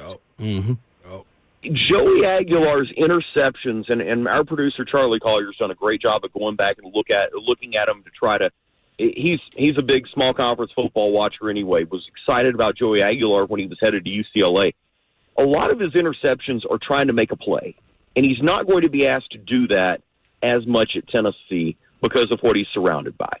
So if he cleans up some of the force the ball, because that was his only option interceptions, and he just hits open receivers, if he gets a little bit of time from the line, he makes good, quick decisions and hits open guys, then the sky's the limit for what Tennessee can do this year. Now, am I going to pick Joey Aguilar to go on the road and beat Alabama or go on the road and beat Florida or beat Georgia at home?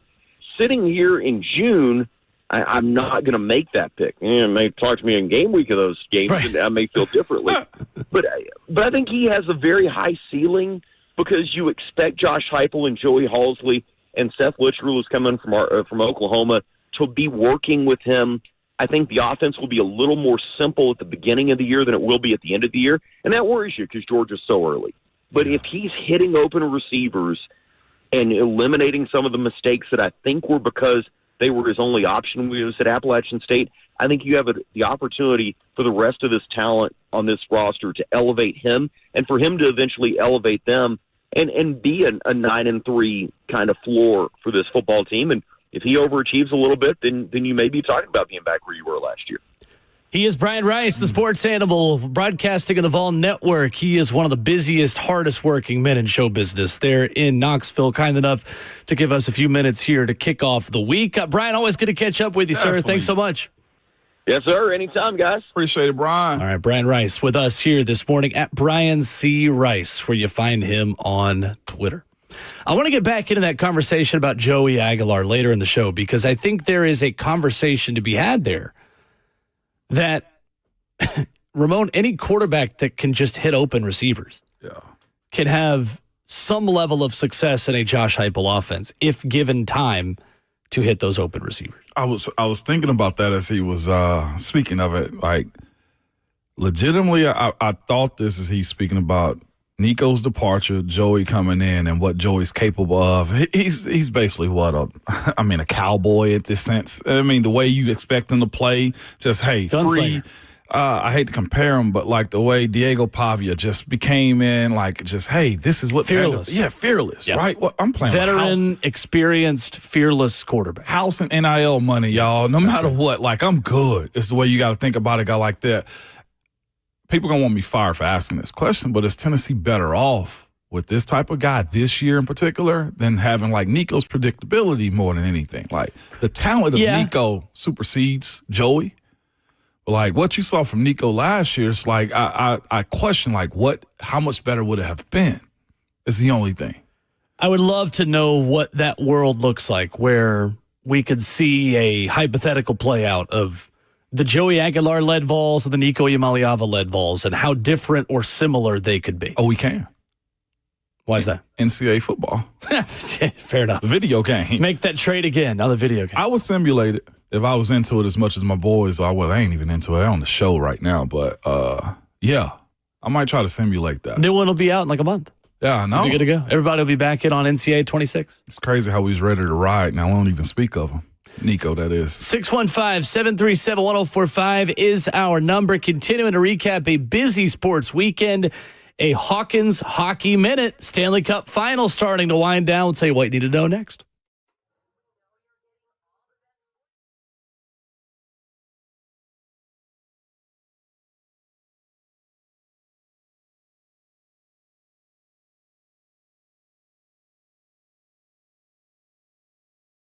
Understanding the local real estate market is a challenge. What's going on? It's Will Bolnick. I want to tell you about Bernie Gallerani, my good friend who here in Nashville makes this process easy. You need Bernie Gallerani Real Estate on your side. Don't rely on a national agent that doesn't know you, doesn't know your neighborhood, or doesn't know or even care about your goals. When you work with Bernie, you are getting the very best on your team because Bernie Gallerani guarantees, that's right, guarantees to sell your home in 30 days or less, or he'll buy it. No risk to you. Bernie Gallerani will let you out of the contract at any time. Bernie is the real estate agent who has the 30-day guarantee to sell your home, and if not, he will buy it from you. Bernie Gallerani is the best you're going to get in this market, and he's so confident in his ability to sell your home and make this process easy. He's going to give you his personal cell phone number, 615-428-2644. That's 615-428-2644. Bernie is the only real estate agent in Nashville recommended by Barbara Corcoran of Shark Tank. So put Bernie Gallerani on your team today. Give him a call at 615-428-2644 or head online to BernieGallerani.com. You guys remember back in the day where doctors would make like those house calls with the black bag and they walk into your house and everything? Well, guess what? We have that back now with medical house calls, good people. And that is the website too, medicalhousecalls.com, exactly as I just said it, where you don't have to go into a waiting room and have to be sitting there. And I know how some people just get icked out about going to the hospital and sitting in those germ-filled urgent care rooms, appointments that don't fit your schedule, or uprooting your life, your kids, your schedule to just go see a doctor. Well, guess what? You have the ability right now by visiting medicalhousecalls.com to have a doctor come to your house, whether that be from sicknesses, infections, injuries, in-home labs too, in case you need your blood pulled, testing, and more. For a flat fee, you get an evaluation, you get a full exam, you get treatment plan, and prescriptions if you need it. And for you folks that like to work out like myself and you need the recovery, or you've just hit Nashville and you need an IV therapy, they are the best at getting you back to yourself. From fighting the flu to performance enhancement cocktails, or the nurses will come to your door and administer IVs to help you get better and feel better faster too. If you're feeling fatigue, persistent illnesses, difficulty focusing on being productive, there is an IV therapy for you. And also, I just told you about the athletic recovery that they'll help you with. Immune boosting blends, rapid rehydration, whatever you need, they will do it. Whether this is your primary care or whatever, I'm huge into your health. And I tell you guys that all the time. It's time to check on yourselves and get somebody over to your house. Yes, so medicalhousecalls.com is the website, or you can call them or text them at 615-838-2375. medicalhousecalls.com.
Wrapping up the first half of the show on your Monday morning, Ramon and Will, fueled by Scooters Coffee, locally owned all around Middle Tennessee.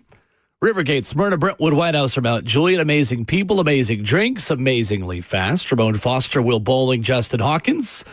Streaming live on 1045 The Zone TV, Facebook Live, YouTube, Twitter, or Twitch. The Stanley Cup final continuing over the weekend. And for our Hawkins Hockey Minute this morning, Jayhawk, we've got a 3-2 series, don't we?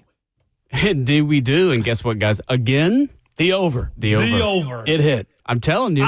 Look, it was, we thought we were a little bit scared there for a minute there. In the third period, it was going 2-0 into the third, and then all of a sudden, all hell breaks loose. 5-2 is the final on Saturday night. And guys, I think, just like sometimes in football where the game can be won or lost in the trenches, this series can be won or lost in the neutral zone. These teams are so physical that they don't allow much room in that neutral zone part of the ice. If you can get through to the offensive zone, you have to capitalize. And Saturday night, the Oilers did not capitalize. The Panthers beat the Oilers 5-2. It was the Brad Marchand show. He's 37 years old, had 2 goals on the night. Florida Panthers on the road this postseason, 10-3. So that showed up in Edmonton, Alberta on Saturday night. Panthers goalie Sergei Bobrovsky made 19 saves. Say that again. Sergei Bobrovsky. There we go. He's been around a minute, too. Bob Bobrovsky. Say Bobrovsky. Bob, as they call him. Good old Bob. So, Brad Marchand, the first player to score at least 5 goals now in 2 separate Stanley Cup final series with 2 different teams. Ramon, who did he play for before? Who did he play for? The Brad Penguins. Marchand? The Penguins. Close. Close. Same colors. This is the trivia I love right here. Boston Bruins. He scored 5 goals in 7 games in Boston's 2011 Stanley Cup title over the Vancouver Canucks. That's right. 2 vital goals from him in the Panthers' 5-2 win over the weekend. He's got 6 goals in 5 games in this Stanley Cup final. He is 37 years young, Ramon Foster. Okay, 37? 37 years young. Man, that's a young pup right there. Young You've already called 34 a young man this morning. Why not stop there? Let's make 37 again. I'm feeling close to 40. I'm halfway there now. Yeah, that's all it is. Jayhawk, man, I'm telling everybody now in our chat, look, you've been telling them to hammer the over. Like, got to. Christmas could be paid for by now. Okay, like summer vacation trips can be paid for by now. This is what, 5 in a row? I got a whole slew of gifts lined up for all these people that are hammering the over right now. See what I'm saying? They waiting on the parlays, man. We're waiting on the Hawks Hockey Minute. I know. Man. I talked to my brother over the weekend, and we were like, "Yep, hit the over until it doesn't hit." Until it doesn't. Until now, it doesn't. If y'all play it tonight and Jayhawk told you to tomorrow. Well, guess what? Don't blame him. Exactly. You've missed your opportunities now. Right. Thank you, Jayhawk. At least stay consistent with whatever you're doing. If you're betting the over, keep doing it. If you're betting the under, waiting for it to switch, just keep doing that too. Keep doing that too. Be consistent. Be consistent. And don't call up here blaming our guy, okay? Because we'll fight for Jayhawk. Oh, yeah. Look, tomorrow night in Florida, puck drop at 7 p.m. on TNT. This is a do-or-die situation for Edmonton. Okay. The passion's going to be there. I don't know if you guys saw last week after when the Florida Panthers went up 3-0 going into after the first period. I think it was Game 4 in Florida. There was a little video that came out with Connor McDavid in the locker room. Now, I can't obviously play that video. There's a lot of expletives. Oh, sure. But a lot of passion showed up from him. There was a situation last year where they lost in Game 7. And, what happens when you lose a Game 7 series? All that passion comes out crying all at once, really. They don't want that to happen again. The problem with this series is not just the neutral zone of the ice, but the depth. The depth is there for Florida, where it's more of the star power for Edmonton. Okay. And that's where this series is going to go. Edmonton's got to get more out of the third and fourth line grinders of the series. It can't just be on Draisaitl and McDavid. And that's kind of what happened on Saturday is you're seeing McDavid give everything he's got, Draisaitl everything he's got, but the depth is not really coming back for him. So that's what I'm looking for tomorrow night. Edmonton is going into the postseason 7-4 on the road this postseason. It's like I said, it's got to be more than just the star duo to show up. Over under at 6.5 again. You got to hit it until it doesn't. A lot on line tomorrow night. Florida Panthers are going to, in my opinion, I think they're going to take it tomorrow night unless something else changes. Game 6? I think Game 6 tomorrow night, Florida's going to take. They're going to stay home and have the cup. They're going to raise it. Connor McDavid pulled a Cam Ward then in the locker room. Is what you're telling me? He had a potty mouth. Oh, that was a huge conversation. More of a potty mouth. Was it? It turned into one. The potty mouth from Cam, and I was just, who cares? I know. That's I ridiculous. know. See, Savage is right on time with me. He put in our chat right now because it was huge on this story. I was lightly trolling Babs because Babs was talking about it big time. He can't say that. And that is not how Babs. Who cares? But Savage said here. a lot of explicatives from pro athletes, question mark. Luckily, they're not in Nashville. Yes.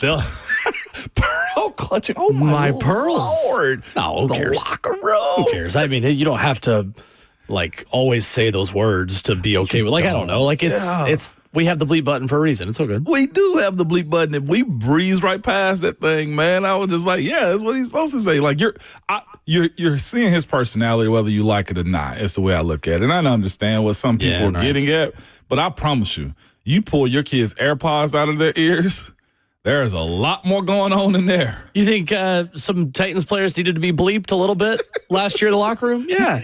3 and 14. Why can't Cam say bad words? Listen, nobody knows that better than the people in that locker room and the people in that organization. Like, that's why you draft Cam Ward. It's crazy. That's why you don't trade the pick. You need a little bit of fire. You do. Yeah. Like Seven just said, got people questioning Cam's character. Like, what? Like, I've heard. Wild. Oh, my gosh. I appreciate that one on Savage. Breaking news. Guys in NFL locker rooms say bad words. Unless you're Phillip Rivers. This just in. Yeah, unless you're Phillip Rivers. Unless you're Phillip Or Rivers. Scotty Scheffler, who let out a gosh dang it as he hit a bad drive last week. He's just like me for real. Just like me for real. Or Xavier Restrepo saying crap. Oh, sorry for my language. Yeah, that was right. Yeah. I was more offended by Gunnar Helm calling Texas UT than I was by Xavier Restrepo saying crap. See, now you picking up what upsets me, okay? You're picking up on what that's upsets offensive me. language. Yeah, Those are fighting words. Them is fighting words right there. Coming up, second half of the show, 615-737-1045 is our number. We stream the show live at 1045 The Zone TV. Coming up, a weekend recap. We'll catch you up on what you missed, including the history set in Pittsburgh over the weekend. Coming up next.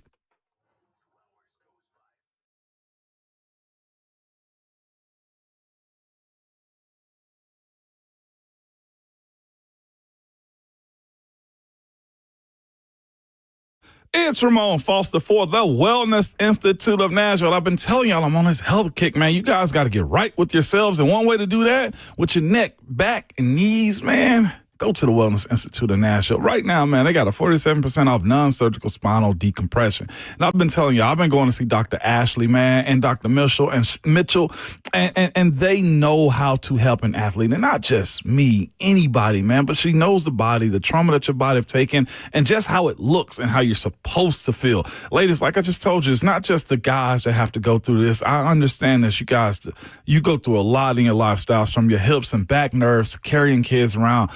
Let her and Dr. Mitchell help you get better, stronger, and healthier. It's just what they do, whether it's their zero gravity machines they lay you on, the lasers that they have, or any of their futuristic, just the treatment that they have for you. Some of the best around. During your consultation, you get an exam, x-rays included, and bring an MRI report so that they can review that too.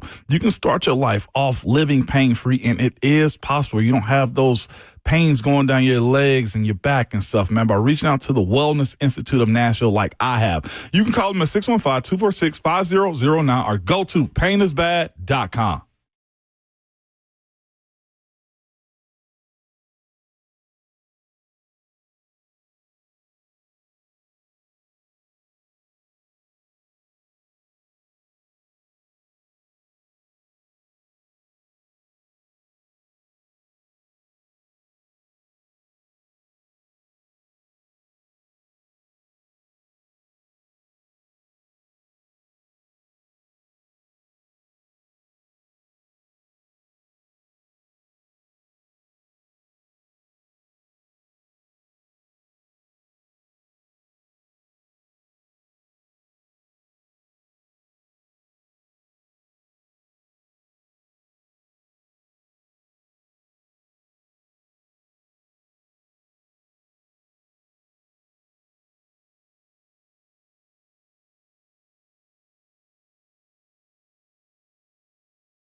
It is 8:01. Good Monday morning from the 104.5 The Zone studios. I'm Justin Hawkins. Nashville SC on Saturday night beat the Chicago Fire 2-0 in Chicago to reach a new club record 11-match unbeaten streak across all competitions. Hani Mukhtar and Sam Surridge each had a goal apiece for Nashville, and goalkeeper Joe Willis made 8 saves to secure his 5th shutout of the season. Nashville currently sits in 3rd place in the Eastern Conference for 32 points and sit 4 points out of 1st place behind the Philadelphia Union, who have 37 points. In golf, with the U.S. Open, American J.J. Spahn took home the trophy at Oakmont Country Club over the weekend with a memorable 64-foot and 5-inch putt on the 18th green yesterday for a birdie to win the Open and a purse of $4.3 million at 1 under par. Spahn captured his first major championship of his career. And tonight in the NBA Finals, Oklahoma City Thunder, who tied up the series at 2 games apiece, beating the Pacers on Friday night, have Game 5 in OKC. They're the 9.5-point favorite as the Thunder look to take their first lead of the series. And a little statistic for you. Teams that win Game 5 of a 2-2 best-of-7 series go on to win the series 82.8% of the time. Tip-off tonight for Game 5 is at 7:30 p.m. Central Time on ABC. For all your foundation repair and waterproofing needs, you've got to go to USSTN.com. Breaking news at once on your home for the Titans and Vols. This is 104.5 The Zone.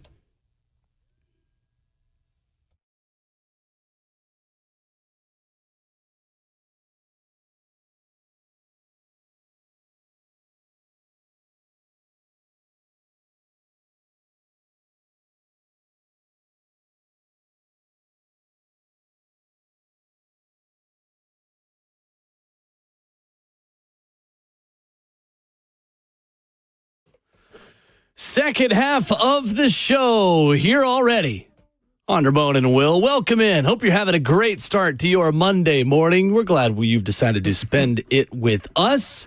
On Ramon and Will, fueled by Scooters Coffee. Visit a locally owned Scooters near you in Rivergate, Smyrna, Brentwood, White House, or Mount Juliet. 615-737-1045. The number. We've got a full crew ready to go in studio for 2 more hours on this Monday. Ramon Foster, Will Bowling, Justin Hawkins. And we stream it live on 104.5 The Zone TV, Facebook Live, YouTube, Twitter, or Twitch. At 34 years old, J.J. Spahn, the 5th oldest player in history to win a major after never previously recording a top 20 major finish. With a 64-foot, 5-inch birdie putt on the 72nd hole, J.J. Spahn wins the U.S. Open in very dramatic fashion. Ramon, I love the U.S. Open.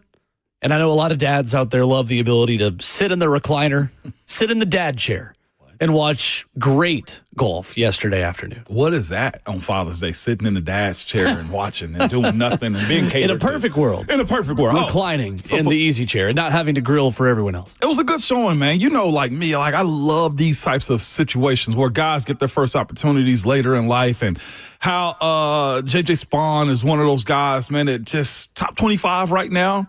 34 years old, in a league that's dominated by DeChambeau and just everybody else as it pertains. I mentioned him. I know that's not the best one. But he won last year. Just one of those types of guys, man, that's not a name and became a name finally. I'm happy for him because this is what sports is. I'm happy for him because people think like you're supposed to just finish at the top of the hill early in your careers, and he stayed the course, and not just that, the course in general. One of the hardest, if not the hardest, on the PGA Tour. Or just in the world in general. In the world in general. Yeah. USA. No. What I say by that is this, man.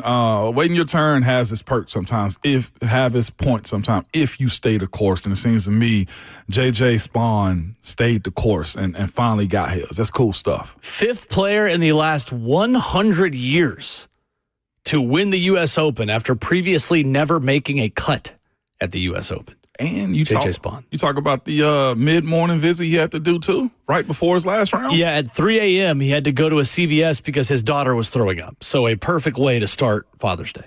Awesome. And even better way to finish Father's Day. Even. For J.J. Spahn. 615-737-1045. You can join us. Parker is at Nashville. First up this morning. What's up, Parker? What up, Parker? Good morning, Will. Good morning, Ramon. Man, I never call in. I listen to you guys all the time on the way to work. Wanted to give a quick shout out, probably something a little bit off topic here. I pulled up to coach a baseball game yesterday at White House Heritage High School, and Ramon, if you remember, we were the team playing after y'all with the ugly camo pants. Yeah, I saw y'all, man. Yeah, with the black and yellow and white. Yeah, I was talking to some parents that I used to coach, and Ramon had pulled his phone up, 0-0 baseball game, to take a video of RJ. And one of the dads leaned over to him. He said, man, if you put your phone up, he might hit something right here. And sure enough, he puts that phone away, 2-run home run, 2-0, they win, and they go on to win that tournament. So I just want to give a quick shout-out to the Blues and RJ. I appreciate that, man. Yeah, my guy Scott, man, Parker, I appreciate that. Thank you for the call, Parker. Appreciate you. My guy Scott told me, he was like, hey, we don't really record Gunner. Every time we stop recording him, he does something crazy. And I try to capture the moments, you know what I'm saying, as a parent, because I am in that mode at those ballparks. Sure. I just told Will, Will, I'm loud, I feel like, at ballparks. I said, dude, my voice carries. Yeah, you were talking about that in the break. Ramon's like, my voice really carries, doesn't it? Like, it does, but that's all right. People care about what you have to say. Yeah. That's great. So soon as RJ, I think, had a 1-2 count, okay, and the game was knotted up. Yeah, like the pitcher on the other side, that club is actually pretty good. I say actually respectful. That club is really good that they played against. And it's top of the sixth, time limit had hit. And Scott said, you should probably put the phone down. And lo and behold, Will, he cracks one, win the game 2-0 at that moment right there. So that was kind of cool. We had a little disagreement on Saturday. RJ and I did, though. Oh, really? Just had to explain situations to him. Light a fire. Expectation, and he received it. And you know what? I was happy because as I'm sure you've had those moments with your parents too. For sure. To where you know, see how much you can say back. It's he healthy. did it very respectfully. And we had a real good dialogue Saturday and Sunday, man. He pretty much just crapped on, hey, Dad, I got this. Is basically what he told me. I like it. Yeah, it's pretty cool, though. But appreciate that, Parker. Yeah, good stuff, Parker. Thank you for the call. So on your Sunday afternoon, J.J. Spaun winning the U.S. Open, third in U.S. Ryder Cup standings. So top 6 guys automatically qualify for the U.S. Ryder Cup team following the BMW Championship August 17th. So your 6 automatic qualifiers for the U.S. Ryder Cup team right now. Scotty Scheffler has already qualified. That's a foregone conclusion. Xander Schauffele, J.J. Spaun, Bryson DeChambeau, Justin Thomas, Colin Morikawa. Your 6 guys that would automatically qualify for the U.S. Ryder Cup team at this point. Russell Henley and Ben Griffin, who Ben had a good weekend too. He's pretty much definitely on the team at this point. The 2 on the bubble. What's significant about making this Ryder Cup team? Oh, it's the history of it. It's just the fact that it is one of my favorite sporting events in the world, of like any just given weekend. Okay.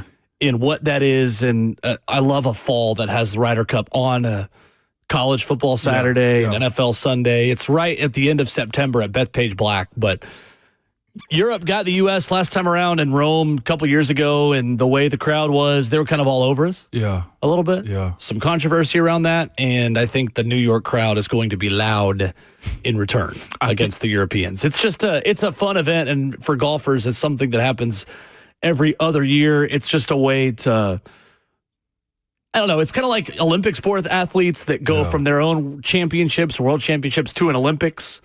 This is kind of the equivalent of that, where it just means a little bit more because you're competing for something beyond just yourself. This is what Rory McIlroy became, just a little bit more of a villain, from my understanding, too. Yeah, a little bit. He's become a villain this year just by not talking to the media.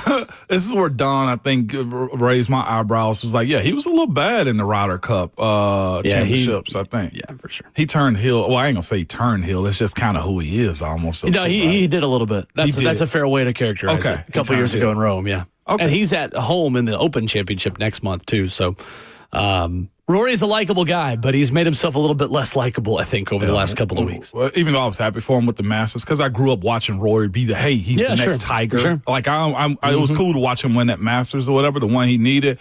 But it's time to step on him a little bit now. I'm cool with that. Of course, Keegan Bradley, the captain for the U.S. Ryder Cup team, Jim Furyk, Kevin Kisner, Webb Simpson, and Vanderbilt's Brandt Snedeker, vice captains for the U.S. Ryder Cup team. So vice captains, let's go. It's going to be fun. It is going to be really fun. But anyway, that's in a Ryder Cup year when guys like this just burst on the scene and win out of nowhere. That's the first thought you think of is like, all right, well, you better keep it going, buddy, because you'll be wearing red, white, and blue come September. Just speaking of which, shout out to Van. We've had like 4 or 5 drops this morning with them. They're guys doing other things in other sports right now. Neesmith, you mentioned vice captains right now too. Brandt Snedeker, vice captain of the Ryder Cup team. Yeah. Okay. All right. Look at you. See, you don't hate Vandy like that. I'll call it like it is. Exactly. That's all I'm asking. They don't. I mean, their fans will still make up facts about me just to hate me on the internet, but that's okay.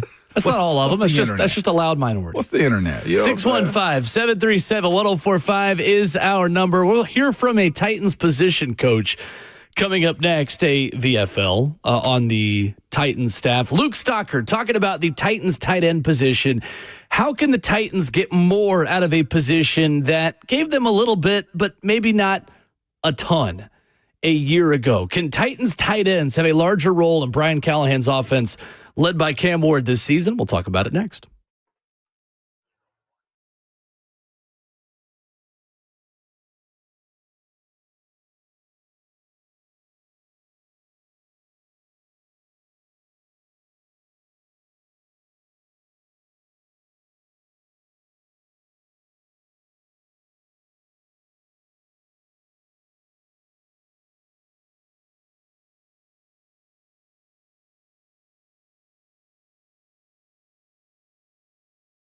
It's Ramon Foster Ford, Two Rivers Ford. Right now, good people, I got a huge announcement from Two Rivers Ford, the company I trust and love, man. They are now offering an employee pricing for everyone. That means you pay what they pay on almost every new Ford on the lot. And at Two Rivers Ford, what you see is always what you get. They don't do things like add expensive accessories or tack on service packages to increase the price of the vehicle. Absolutely not. Two Rivers Ford is upfront and honest every single time, and now they're offering you employee pricing. There's no better time to buy American. There's no better dealership than Two Rivers Ford. Locally owned and operated for over 40 years and home to the non-commissioned sales team. And right now, home to employee pricing for everyone. From America for America. Two Rivers Ford, the South's most trusted Ford dealer.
Ramon Will, fueled by Scooters Coffee on 104.5 The Zone. Amazing people, amazing drinks, amazingly fast. They're locally owned here in Middle Tennessee. Rivergate, Smyrna, Brentwood, White House, or Mount Juliet. With Ramon Foster, I'm Will Bowling, 615-737-1045. As we get ready to hear from Titans tight ends coach Luke Stalker coming up in just a moment. We're going to talk about which tight ends are locks on the bubble or outside looking in to make the Titans roster in 2025. But first, we'll go to the phones. John in Brentwood wants to join in on the golf conversation we've been having this morning. Go ahead, John. What up, John? Hey, guys. Thanks for having me on. I just want to highlight real quick that we had a member of the UT Vols team in the field at the U.S. Open, junior Lance Simpson, right on the heels of leading us to the NCAA. This guy got through the Dallas qualifier and had Coach Webb on the bag up there. Hey, that's awesome. Yeah, go, I saw man. that program has come a long way, hasn't it, up in Knoxville? UT Golf is thriving at the moment. That's right. Everything's cool. That's right. See, it's so simple right there, John. Thank you, John. I love it. Appreciate the call. And are they close to completing the new golf center, too? Or the I golf think they course? did. They did. Over a year ago. Did they? Yeah. All right, I'll see if I can get a tour of It's that beautiful. thing. For no other, they sent me a care package 1 year. Did they really? They did. Must be If nice. I hadn't worn the smoky golf hat, How's I'd give it to bragging you. camp going? That's why I'm doing a little bit of it right now. You know what I'm saying? Like, I don't know how I got on the list, but your boy got on the list for it, man, and I'm excited for it. I still rock that hat from time to time. Lance Simpson from Knoxville, Tennessee, was 74 on Thursday, 78 on Friday, and considering the winner of the U.S. Open on the front nine was a 40 yesterday. There's no shame in that at all. No, absolutely not. Course won the weekend. No doubt. No doubt. I was hoping we were going to get extra bonus golf today with the Playoff rain lasting long enough, but didn't work out that way. Yep. Golf on Monday is okay. Yeah. It is. Why not? Golf any day, I guess. Absolutely. So Luke Stalker met up with Titans media last week, and we'll continue to dive deeper into each of these Titans positions this week as we, the media, got to meet with all the position coaches. And we didn't give you all that audio immediately Thursday and Friday with so much to break down from practice. But in the NFL summer break, Ramon, it gives us a time to take stock of where this roster is entering training camp in just over a month. And I think the tight end position is a good place to start, considering I think, Ramon, this is going to be used as differently as any position from last year to this year. Yeah. Considering the Titans kept 5 tight ends on the roster out of training camp last season. Do you see a world in which that happens again this year? No. I'll start with bones fossils just in general. I love the tight ends and what they mean to the line of scrimmage and to the offense, but I do think there's a component of having balance of athletes that can also be multifaceted in the roles that they play, and that would be special teams. That would be having the ability to be real good look guys, and also taking 5 may have been necessary last year, but how much did it help you with that concept is what I look at. And it didn't help much at all, considering the dudes that you ended up using over the course of the season. So, no, I probably see 3 with probably a practice squad or 2 guy. So a season ago, you kept, obviously at the top of the roster, Chikakonkwo, Nick Vannett, and Josh Wiley.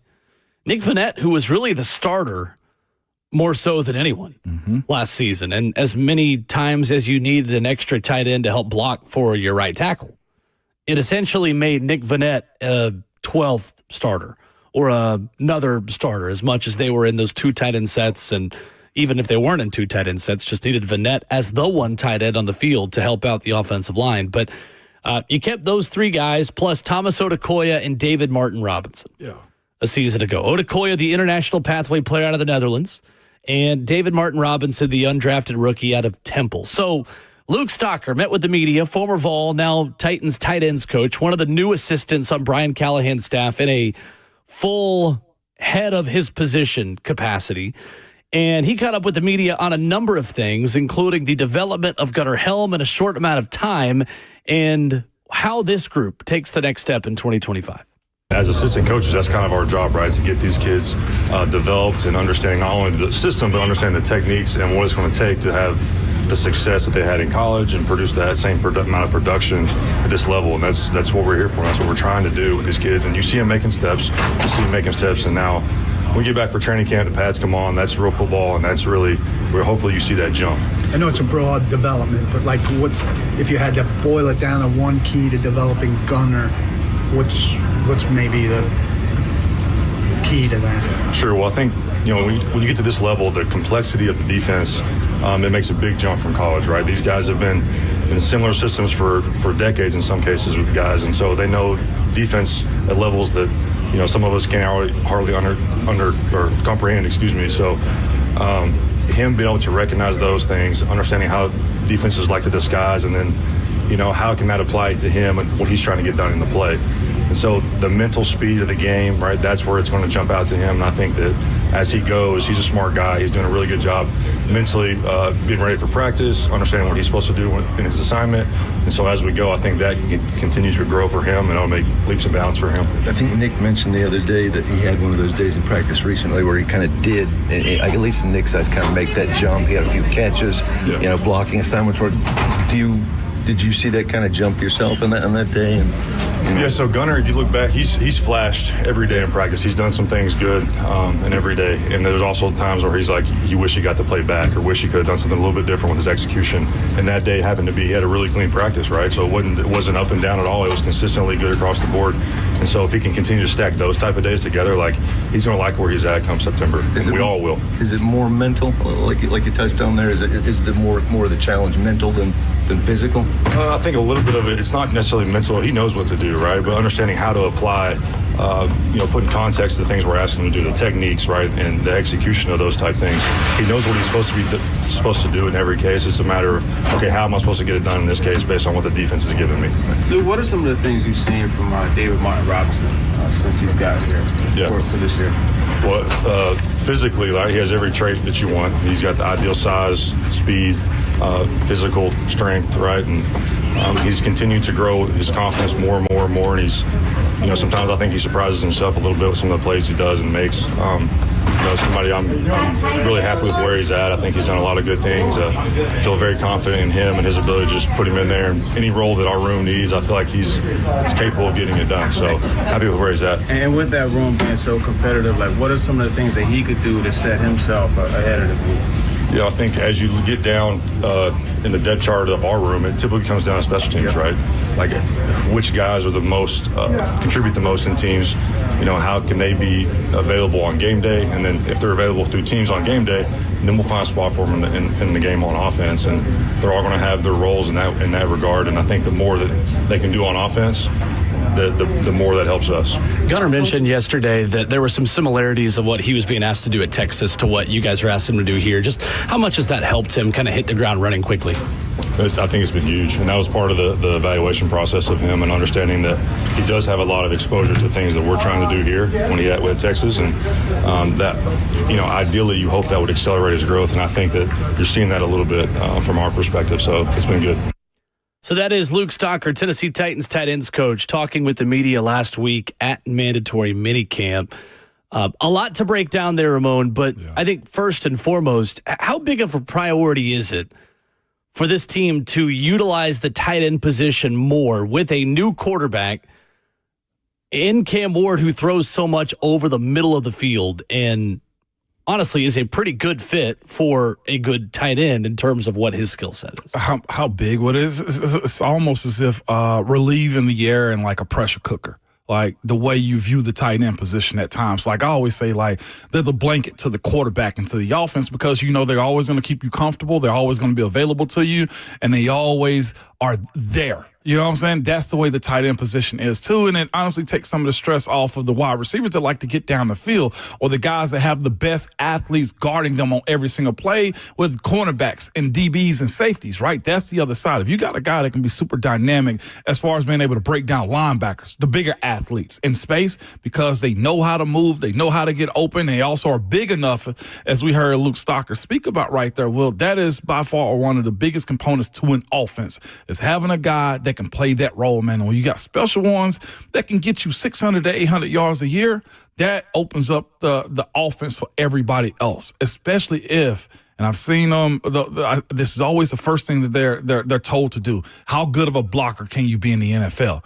If you can get that on top of be a pass catcher, that takes you to a different level offensively and as a player too. So, Will, it's to me, one of the bigger jumps I want to see done, to your point of why we're having this conversation, for this offense. If they can have that dump-off guy, not have to rely on just Tyler Lockett going from east to west to east to get open, like close to the line of scrimmage, the screen games, the athleticism that comes along with it, sky's the limit for a guy like Cam specifically. And I'm thinking of like tight end screens, Cam's arm slot. To be able to just let a rush get upfield and you got 15 yards down the field, man, to get busy. Yeah. So I think it's interesting because for me, this is a slept on part of the Titans' new offense with Cam Ward. And where Cam is going to window shop, in his own words, is conducive for a couple of guys at the tight end position to play major roles this season. So you look at who makes this roster, Ramon? And this is something I want to do with every position on this roster moving forward into the summer and into training camp. But you've got 6 guys currently on the team at tight end. 5 made the team last year. You've already said you don't think that'll happen again this season. I agree. Thomas Odukoya, Chig Okonkwo, Gunnar Helm, Josh Wiley, David Martin Robinson, and the undrafted rookie Frog out of TCU, Drake Dabney. Yeah. Out of those, who's a lock to make this roster? Chig, Gunnar Helm. I think that's it. Yeah. I think there are 2 tight ends as a lock to make this roster. Yeah. I don't think it's a lock that Josh Wiley makes the team. Because I'm looking at DMR. I was reading Nick Suss's initial 53 that he predicted over the weekend at the Tennessean, said the same thing. He's got Wiley on the outside looking in. I think at this point, it's fair to say Josh Wiley, David Martin Robinson, and Thomas Odukoya could all be fighting for one spot on this team.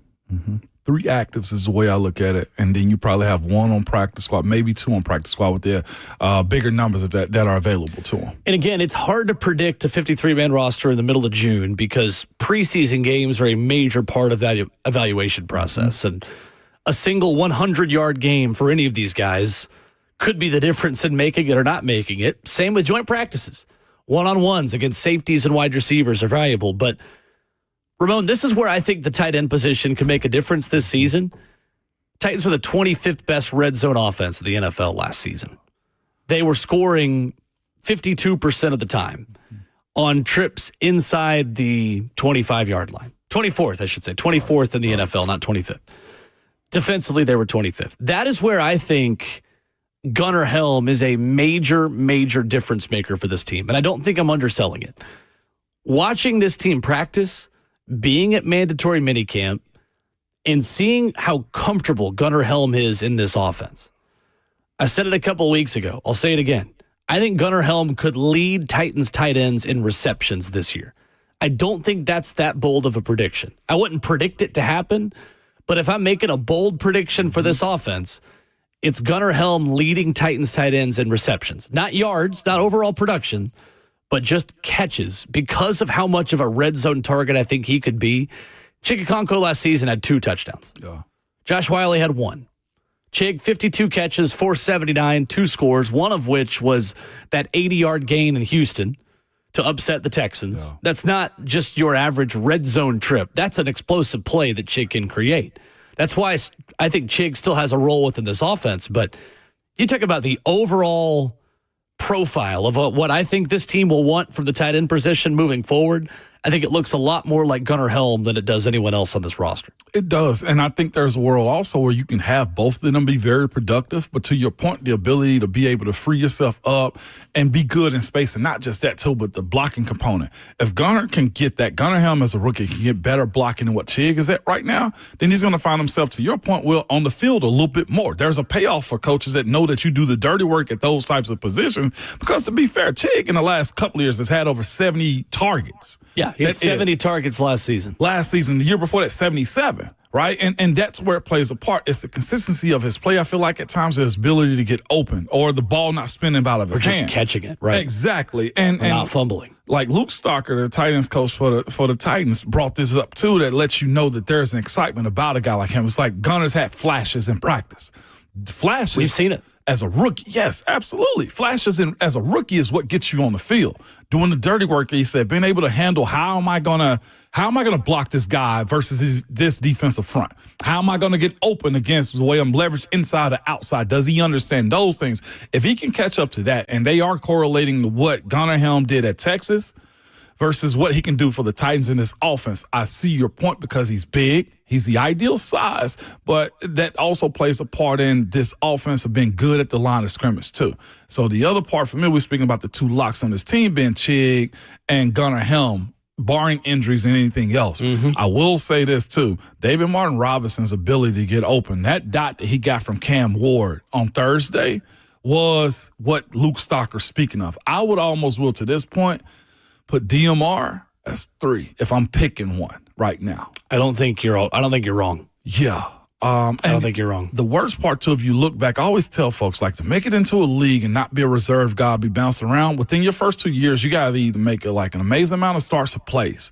Chig's first couple of years in the league, he got 400, 500, 479 yards. That's good for a young tight end. You look at Josh Wiley's, why it becomes problematic. If I'm him and I've somewhat been in that spot, just thinking about roster numbers, right? Yep. His inability to be available has been there. When called upon, not a whole lot happens. And then I think his rookie year, I think it's because of injuries. Again, he under 100 yards or right over 100 yards reception. And last year was like 200-some yards. Like, you got to show this league, this NFL league, I belong. And to your point about counting numbers is what we used to call as far as the 53-man roster. That doesn't give me a number for him to be able to want to pull his card. Sure. And say you belong on this. He going to have to overprove it in camp. Josh Wiley, 28 catches on 37 targets, 248 yards, 1 touchdown a season ago. That's 14.5 yards per game. Nick Vannett, not on the team anymore, 17 catches on 20 targets, 135 yards, 3 touchdowns a season ago. Nick Vannett led your tight end room in touchdowns. Yeah. And was a short yardage guy, was a tight end screen guy too, because often if he was on the field, the defense thought you were running. And a blocking fool, that's what I was going to say. Exactly. David Martin Robinson, 1 catch, 2 targets, 6 yards last season. I don't think you're off base on the Wiley thing.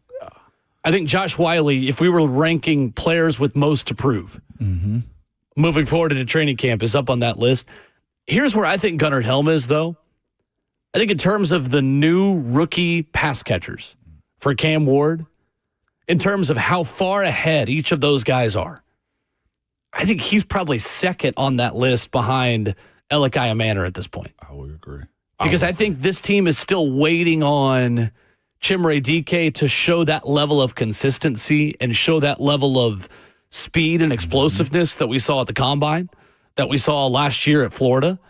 I think Chim Dike is just starting a little bit slower, but Aya Manor jumps out to you, and Gunnar Helm jumps out to you watching that offense operate right now. Quite honestly, Xavier Restrepo right now is right up there with Chimere Dike in what they've been able to do. Now, nobody is making black and white roster decisions in June. And we heard Tyke Tolbert last week say, hey, the reason why we have minicamp is to experiment, is to try to put guys in different places and throw stuff at the wall and see what sticks. So nobody's sounding alarm bells or putting anything in pen this time of year. Everything's still in pencil in terms of who makes this team. But I think highly enough of Gunnar Helm as a target because he is going to make his money over the middle of the field. And that is where Cam Ward makes his money as a quarterback. I just have really high expectations for Gunnar Helm as a rookie this season. That's what I will say, too. When you speak about throwing across the middle, Cam Ward looks comfortable doing it. Very comfortable. And that's not totally common for rookie quarterbacks. No, because you're trying to find your way out of the mess. And to be honest, also most college offenses go sideline also. Or they find ways to use the sideline to their advantage or roll one way. No. With this group, you got to be able to have the ability to be athletic, go vertical, and also be able to bring in the catch. Like I said, looking at the throw that Cam had to David Martin Robinson last week, his ability to improv a little bit, and that can get him in trouble from time to time. But the weapons that you have or the potential of the weapons that you have, Will, that's one thing. If you're a Titans fan, that's what you got to be more excited about than almost the quarterback, to be quite honest with you. The different variations of pass catchers, and not just them, but the running back's abilities too. Like, that's where this offense gets spicy for a guy like Cam Ward, to where it matches up with what you're trying to do. But to get back to the original, the tight end position, I think Will has to take a huge step in this year under Callahan. I think it's going to be used a little bit differently, less as a big slot and more of a traditional tight end. But I think in the red zone is where the tight end position becomes a much bigger part of this offense moving forward into 2025. And I think it's going to be interesting how Cam can change the identities or change the overall production levels of someone like Chig Okonkwo. Because Chig is the type of tight end that can get open when the play breaks down in a scramble drill and become a matchup nightmare for safeties and linebackers trying to plaster and follow him all across the field as Cam extends the play. But even beyond that, when your tight end doesn't have to be the sixth offensive lineman every snap because you don't trust your right tackle to win your one-on-one battles, all of a sudden, when the defense doesn't know if your tight end is blocking or receiving on any given play, same can be said about the running back. You become more multiple as an offense. You become more unpredictable. And that is something the Titans weren't last season because they were consistently in 3rd and 15 because they were consistently giving up easy sacks on the right side of that offensive line. 615-737-1045. More of your phone calls and more of your thoughts at the F&M Bank chat, Facebook Live, YouTube, Twitter, or Twitch as well. College World Series getting started, and we had a little bit of an explosive one over the weekend on Saturday night. I'm surprised everyone survived in Omaha. We'll talk about Arkansas, LSU, and set the table for today's matchups next.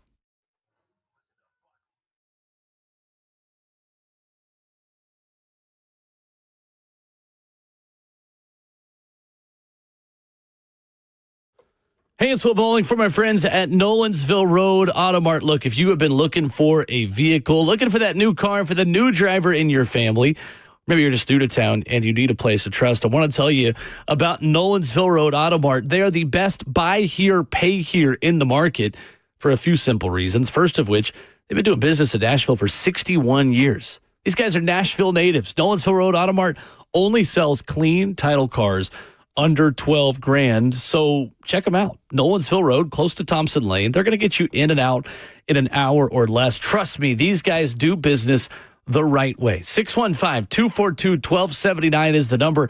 The Google reviews for Nolensville Road Auto Mart are excellent. They're the oldest buy here, pay here in Nashville, and they will also work with your own financing if you have it. Flexibility, transparency, and honesty is why I recommend Nolensville Road Auto Mart. So go get that new car from my friends at Nolensville Road Auto Mart. Call them ahead, 615-242-1279.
Kicking off your Monday morning here on Ramon and Will. We are fueled by Scooters Coffee. Wrapping up hour 3.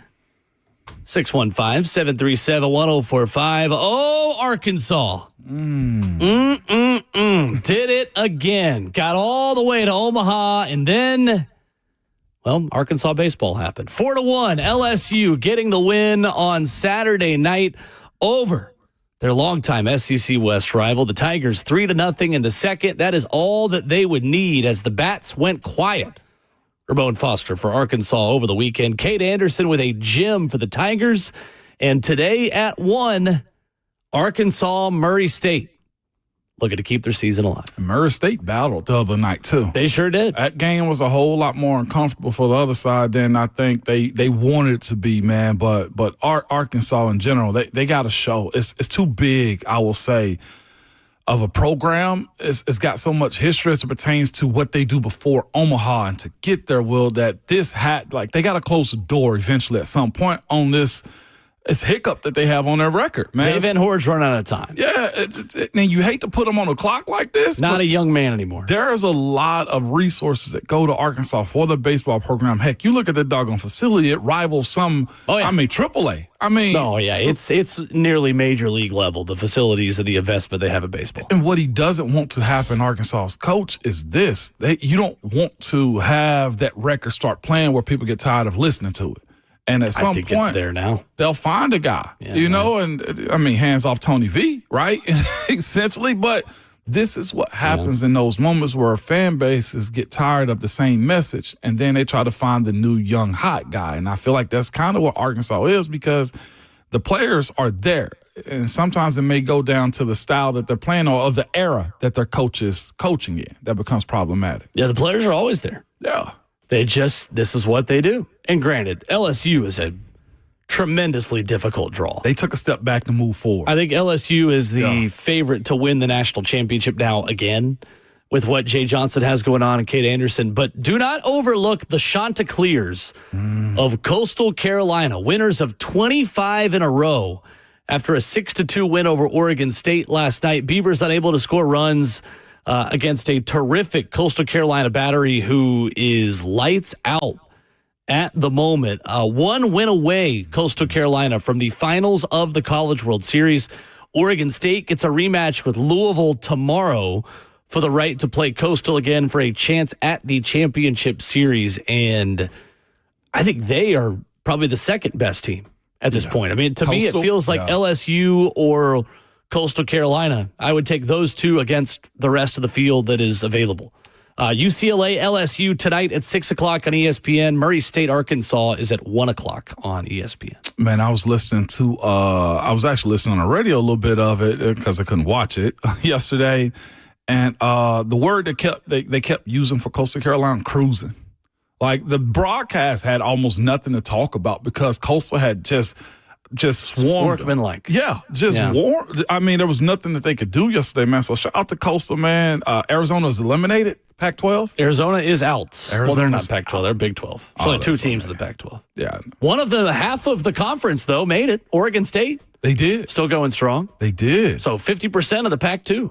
50%. Go Beavers. I mean, legitimately, man. It is impressive they've been able to continue to sustain their success, though, without a conference. Oregon State. Good coaches, good history, good organization, man. And that's what's so frustrating about the dismantling of the Big 12. I mean, the Big 12, that's where they are now. But Big 12 still mantled. The Pac-12, though, there's a lot of that there. Like, that's the West Coast. Like, the way I view, like, sports in Florida and on the east side of things, the same way I feel like it should be in Oregon and California. And for whatever reason, they decided to fold. But you know the college baseball team with the most national titles? The most national? Mm-hmm. Yes. It is. Hold up. Give me 1 second. I'm thinking between two. UCLA. No. It's not. USC. I thought it. USC has the most national championships in college baseball. Yeah. And they don't have one, I think, in this millennium. I was going to say, where are they now? You know what I'm saying? Like, that's frustrating. Mid. It is crazy, though. And we talked about this a lot last summer when all the expansion stuff really clicked in and you moved Oregon and UCLA and USC and all these teams to the Big Ten. What do we talk about? The fact that the higher level non-revenue sports would be the ones to suffer. Mm-hmm. That hasn't happened for UCLA. softball in the Women's College World Series, Yes. baseball in the Men's College World Series, and winning their first game, mind you, UCLA 6-4 over Murray State. So UCLA with the chance to play LSU tonight to put themselves one win away from the College World Series Championship Series. For all the talk we had about how the lower level sports were going to be punished for all the travel that they've had. Nope. Not the case. At least not in 1 year. And 1 year is not enough of a sample size to really declare that, UCLA and USC and all these new Big Ten programs are back to the best versions of themselves. It is just one season, but I mean, the revenue money of being in the Big Ten is worth having to fly a couple hundred miles or a couple thousand miles, even more, for your softball and baseball and women's basketball teams. No doubt. And they've answered. And just be good is what you're looking at in these moments right here. So I'm excited. It's still, to me, I know Murray State, they up against it tonight. But I will say this. They'll have probably recruits come on their campus now that never thought about it. Because if you got a coach in place, man, that has the ability to win the way they did and make it to Omaha from Murray State, what is this, Southern Kentucky? That's huge, man. But again, LSU to me is my favorite to win it all. Although Coastal, no Cinderella story here. They're just good. No, they're not a Cinderella story. That's a program that invests a lot of resources into baseball. They're just good. The Chanticleers. That's right. Conway, South Carolina. Conway, South Carolina. I never even heard of Conway, South Carolina. Unsurprisingly, yeah, that's right. Unsurprisingly, LSU dominating the Rocco's Jello Shot Challenge. Of course. Look, there is not a team in America that could get even close to LSU at the height of their powers in terms of baseball fandom and Jello shots. Great food and great alcohol is what they do. That's Louisiana. Yeah. Baton Rouge, Louisiana migrates up there. That is like Alabama football mixed with extreme drinking habits. Exactly. Of Cajuns, of wild Cajun people. It's like Kentucky basketball and horse racing. Yeah, right. Yeah, right. There is not a fan base in America that could go to Omaha and out Jello shot LSU fans. They not a single one.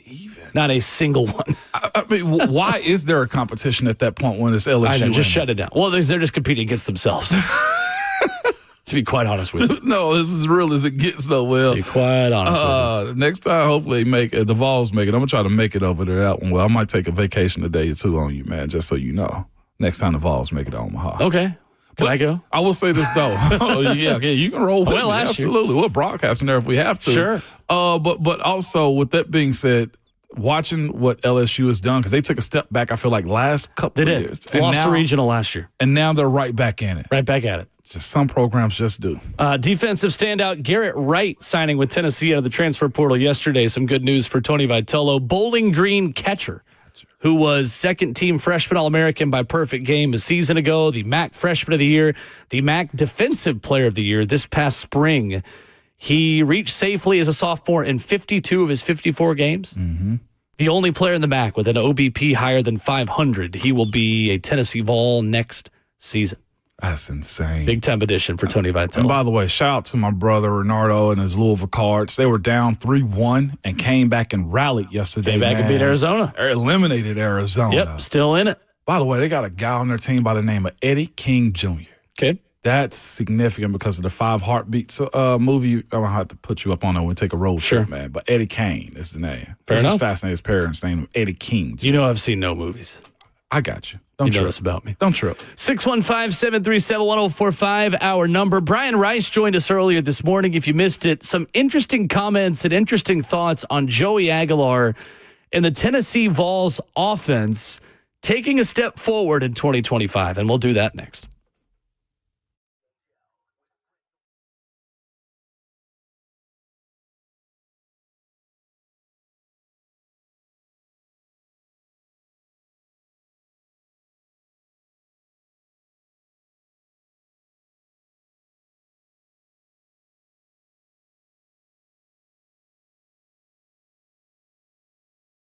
If you're often feeling tired, lacking motivation to drive, gaining weight, or noticing a loss of muscle mass, these could all be signs of low testosterone. Good people, don't wait find out, all right? At Low T Center, they make it easy to get your levels checked.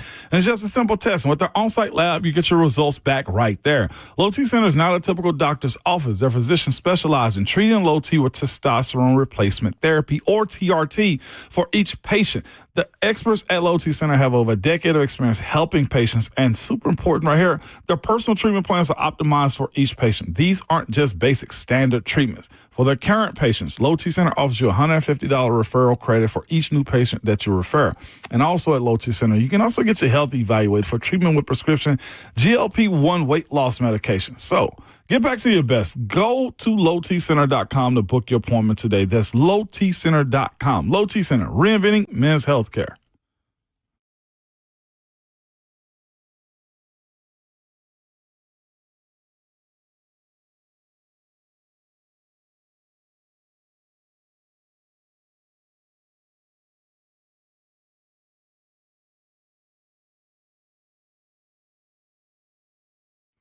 Upgrade her diamond ring this summer with no money down and 0 interest for 5 years. Don't miss this killer offer from Genesis Diamonds.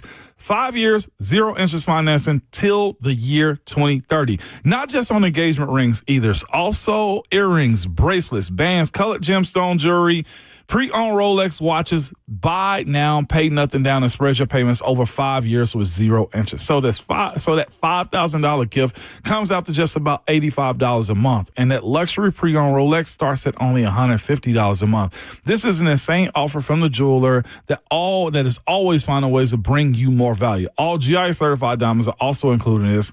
Rounds, princess cuts, ovals, pear-shaped, cushion cuts, emerald cuts. Whether you get that $5,000 diamond or a $50,000 diamond, you can spread your payments over 5 whole years. Lab-grown diamonds are also included in this. So you get the Genesis value price on everything.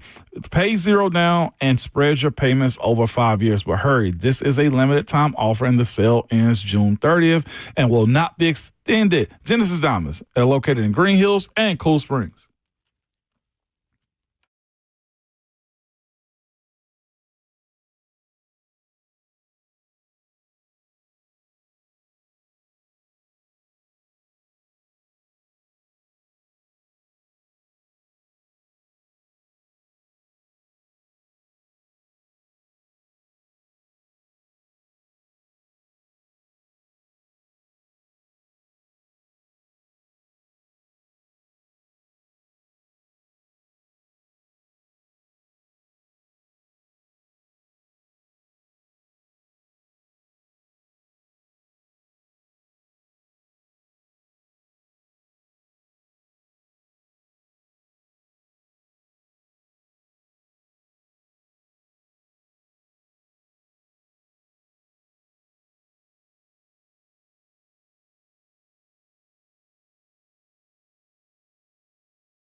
It is 9:03. Good Monday morning from the 104.5 The Zone Studios. I'm Justin Hawkins. Nashville SC set a new club record Saturday night in their 2-0 win over the Chicago Fire in the Windy City with an 11-match unbeaten streak across all competitions.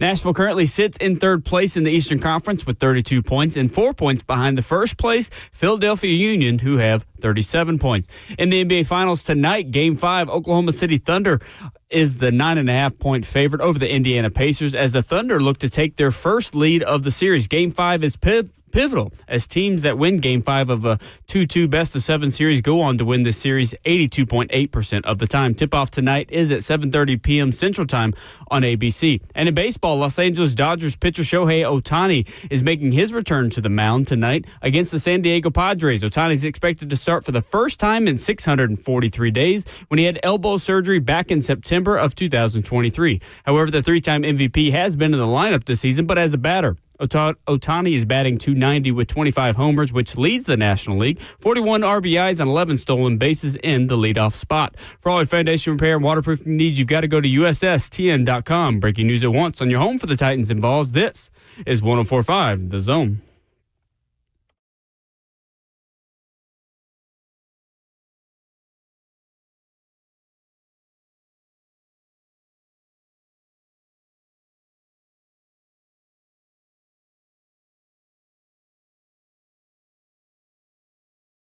Away we go into the fourth hour of your Monday. This is Ramon and Will, fueled by Scooters Coffee. Visit a locally owned location near you in Rivergate, Smyrna, Brentwood, White House, or Mount Juliet.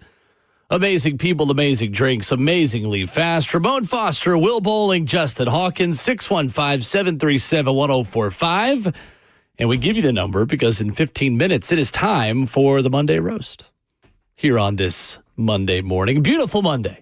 In the Music City, humid outside to say the least. But we have made it, Ramon Foster, to the NFL summer break. Yeah, we have. A little over a month until the Titans will hit the practice field again. And we've kind of hit it all this morning. A little bit of golf, a little bit of hoops, a little bit of baseball, college baseball. We've had everything for you. A little bit of soccer even. Oh, got another one for you. What's that?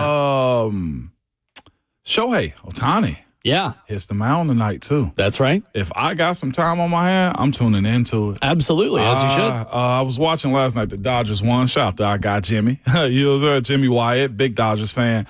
But they were talking to Nashville native Mookie Betts about Shohei hitting the mound, and Mookie played it as smart as you could get it. He was like, hey, that's above my pay grade. I don't even see Shohei. I was like, nice. Dang. He was like, I see him 5 minutes. He's like, the most I see Shohei is when he's in the batting circle. I was like, dang, you don't see your teammate? But I don't know. I guess Shohei's a superstar. He does what he wants to. Yeah, fair enough. So Brian Rice was on the show earlier this morning. If you missed that, you can catch it in hour 2 wherever you download podcasts. And brought up a larger conversation I think we should get deeper into, Ramon, about Joey Aguilar and the Titans offense, or the UT offense, not quite the Titans offense. We go. So used to talking Titans. Future Titans week. draft pick? Yeah, sure. That'd be great. So Joey Aguilar as a gunslinger, as a guy who threw some picks a season ago, however, has more experience playing college football than Nico is going to have this season. Brian Rice telling us earlier this morning why Tennessee's offense might take a step forward with a different kind of quarterback at the helm. You know, I was optimistic, guys, and then I watched the Tennessee-Alabama game was on SEC Network earlier this weekend, and my wife and I watched about an hour of it off and on, and it sticks out to me in that game. Tennessee won that game, and we celebrated and all that. Tennessee should have won that game by 2 or 3 scores, and didn't. Mm-hmm. Joey Aguilar's interceptions, and our producer Charlie Collier's done a great job of going back and looking at him to try to. He's a big small conference football watcher anyway. Was excited about Joey Aguilar when he was headed to UCLA. A lot of his interceptions are trying to make a play, and he's not going to be asked to do that as much at Tennessee because of what he's surrounded by. So if he cleans up some of the force the ball, because that was his only option interceptions, and he just hits open receivers, if he gets a little bit of time from the line, he makes good, quick decisions and hits open guys, then the sky's the limit for what Tennessee can do this year. Now, am I going to pick Joey Aguilar to go on the road and beat Alabama or go on the road and beat Florida or beat Georgia at home? sitting here in June, I'm not going to make that pick. You may talk to me in game week of those games, right, and I may feel differently.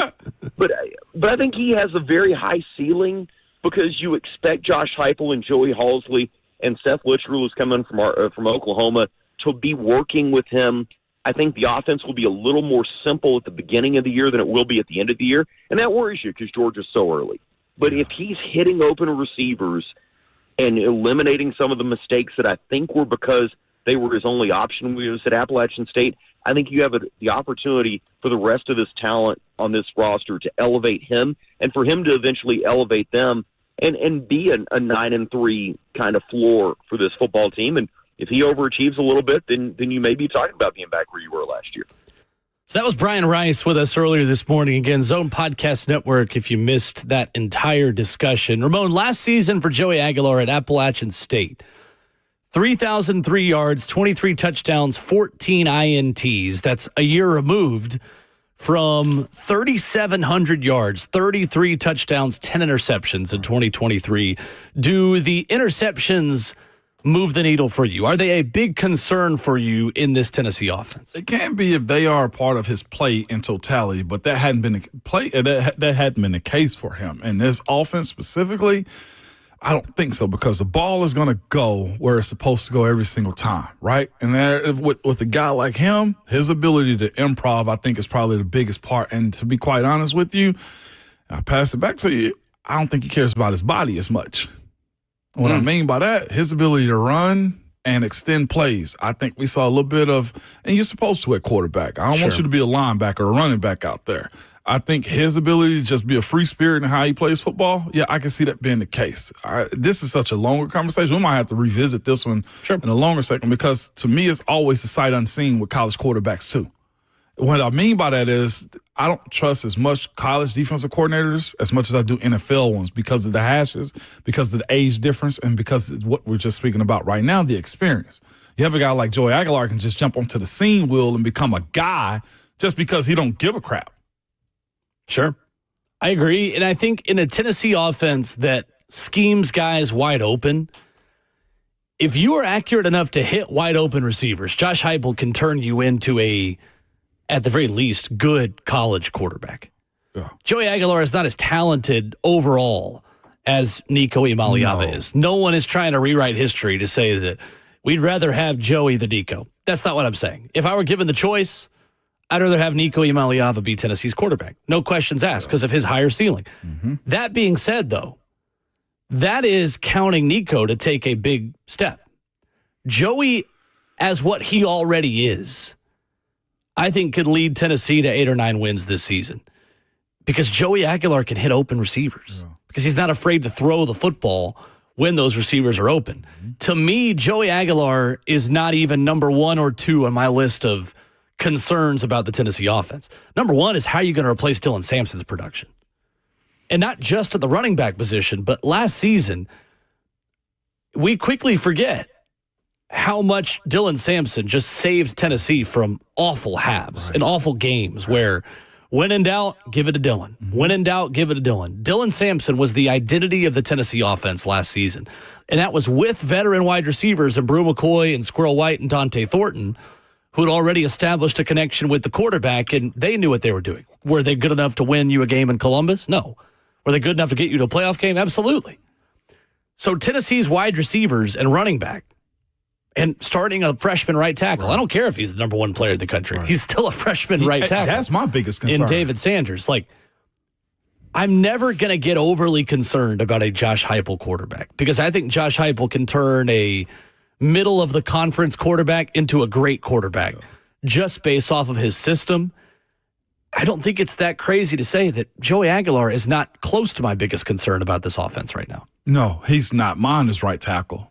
I know we'll probably have this conversation later, but it is freshman starting, true freshman starting in the SEC at that spot where it wasn't in the plan for him, from the way I think of it, to be the starter because of John Campbell leaving, right? And that's where it bothers me. No, it wasn't John Campbell. Who was it? Went to Colorado. Either way, never mind. He's not Larry Johnson. Larry. I can't say that because Larry looks up to me. But Larry Johnson was supposed to be the starter at that spot to kind of I think David is supposed to be the starter, but I think there was supposed to be a competition. It's supposed to be a competition. And there I think wasn't a they competition. There would have been a flip-flopping, I think, of tackles. You at least you would have had more depth that had played football here. Exactly. And Larry Johnson left because David Sanders was going to be the starter. That and probably wanted more money, too, I'm sure. But with that being said, though, that is probably my bigger concern. I know he's got the pedigree. He's put on, I think, what Hub said, about 25 pounds of muscle or weight at this point, too. Yep. And just, it's the SEC edge rushers. There's a first rounder every single year that you got to go see. And there's every week that you've got to go see. I mean, straight up, man. And watching his development is going to be huge for me this year, man, because the new quarterback and the new right tackle. But the way I feel about Joey Aguilar, Will, is this. He's a guy, to me, I think, the improv that he can have as a quarterback to get off script at times, I think, extend plays to what we saw Hendon. In that first year, to where he's running side to side and then finally getting down and the momentum swings in the Vols' favor offensively, that's where I see a guy like Joey, if he can handle the ability to like minimize those interceptions and just grab the offense too. If you're willing to just throw the football and you're given time to throw the football, you're going to be fine in Josh Heupel's offense. I agree with that. Just hit your layups. Tennessee missed a lot of layups last season, and they still went 10-2 and found their way into the college football playoff because of how good Dylan Sampson and their defense were. Well, you don't have maybe an elite defense this year. I think you could still be one of the best 10 defenses in college football if Joshua Josephs and Jordan Ross and some young pass rushers step up. But there are major questions in that run game, in the wide receiver room, and on the offensive line that are bigger issues to me than Joey is. Actually, I'm a little bit more confident in running back room. Well, it's just you've got a lot of production to replace in Sampson. That's true. Now, you don't have to have one person do it. Yeah. But the consistency of Dylan Sampson to get you out of bad situations last season is not something you're just going to be able to, I think, automatically lean on this season. I almost commented on this post yesterday, too. Dylan Sampson? Yeah, it says, I'm this close for rooting for a Browns player. It's your favorite Cleveland Brown, Dylan Sampson? I like Myles Garrett, too. Fair enough. That's fair. Look, it takes a lot for you to like a defensive lineman, too. Myles is I respect the greats. Fair enough. That's one thing You're I will consistent say. with that. That's fair. I am. I respect. That's why You're I wear very the certain consistent with baseball. So many different baseball jerseys. Sure. I wore my Cardinals hat this weekend, by the way. Had a lot of my friends telling me, I don't like you anymore. Fair enough. My baseball parents around okay. me. But I always respect the greats. So, and Myles Garrett is one of them. He talking about adding Aaron Rodgers to his graveyard. I believe it. Fair enough. Fair enough. 615-737-1045. Time to complain. The Monday Roast is next.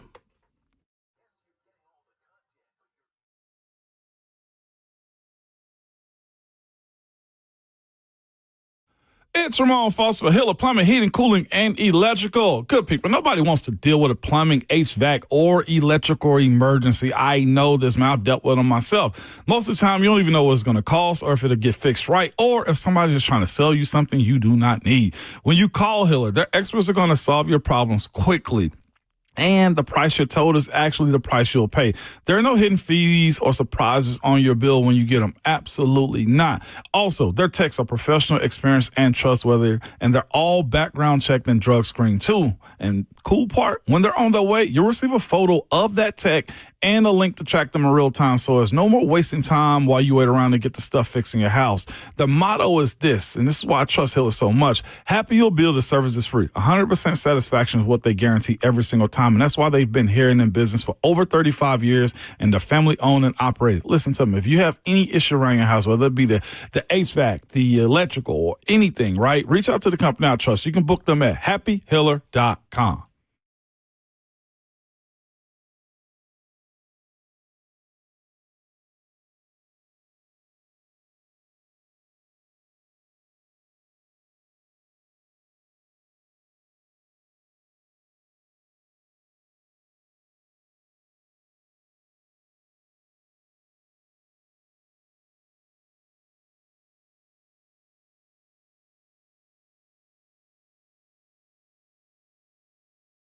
Hey, it's Ramon Foster for All Americans Pest Control, and it is summer, not officially according to the calendar, but it feels like it. And I know you see the bugs exactly like that, and I'm sure you are enjoying these long, relaxing summer evenings, and I'm enjoying the peace of mind I get from All American Pest Control. You know why I love All American Pest Control and their Complete Care Max program? With this program, you get mosquito misting and tick treatment for your yard, a termite warranty, and pest control for your house.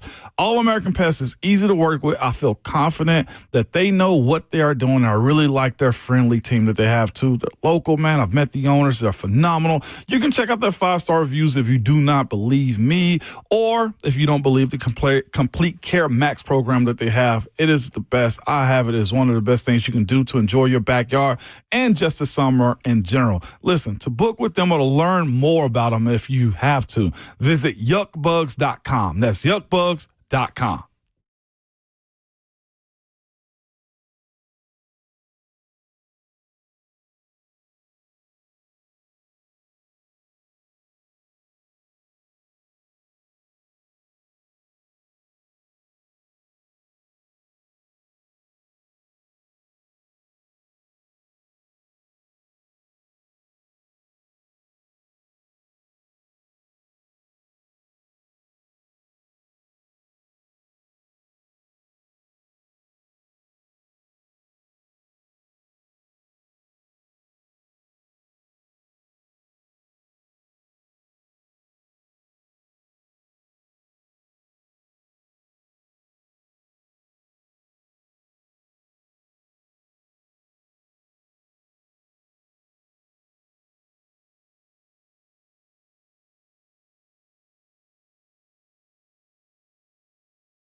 Ramon Will, 104.5 The Zone is fueled by Scooters Coffee. Visit a locally owned location near you in Rivergate, Smyrna, Brentwood, White House, or Mount Juliet. 615-737-1045 is the number. Ramon Foster, Will Bowling, Justin Hawkins. You ready to roast some people, Ramon Foster? Can't wait. I got a whole stew full. You feel me? I got a gumbo filled. I've got 4 Monday roasts today. Yeah. 4 of them. Well, I got plenty just in case you get one of mine or I take one of yours, man. I'm so ready for this one. We let the hate flow. The Monday roast starts now.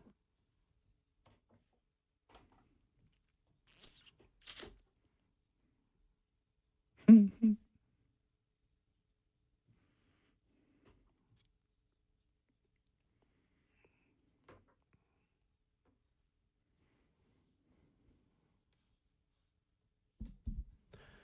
615-737-1045 is the number for the Monday roast. Kicking off your week, kicking off your morning. Ramon Foster, what you got for us today? Man, I got a few. Will you let me know if I'm stepping on toes or yours? I got plenty of them. Case may have been, man. Unload the clip. Let's unload the clip then. So I'm starting off in the MLB, man. For this particular reason right here, Rafael Devers, former Boston Red Sox, has been he's been problematic for them. I think he didn't want to hit because he wanted to play third base, but here's the issue, and I got this from our guy at Spot Track, man. Rafael Devers was upset because the Red Sox signed a Gold Glove third baseman to take his spot. Rafael Devers is a little bit older, a little bit thicker. Alex Bregman, the guy they signed. Alex Bregman. So Alex Bregman's Gold Glove. I mean, writings on the wall. I'll go real quick. So Boston traded him to the San Francisco Giants. Not a bad team. Actually doing pretty good. I think they're second in their division. Buster Posey, president of baseball operations there. Makes me feel old. This is why it's easier to catch flies with honey than it is with vinegar. They sent him to the San Francisco Giants. Well, guess what they also have? A Gold Glove third baseman. That's right. In his spot, who signed through 2030.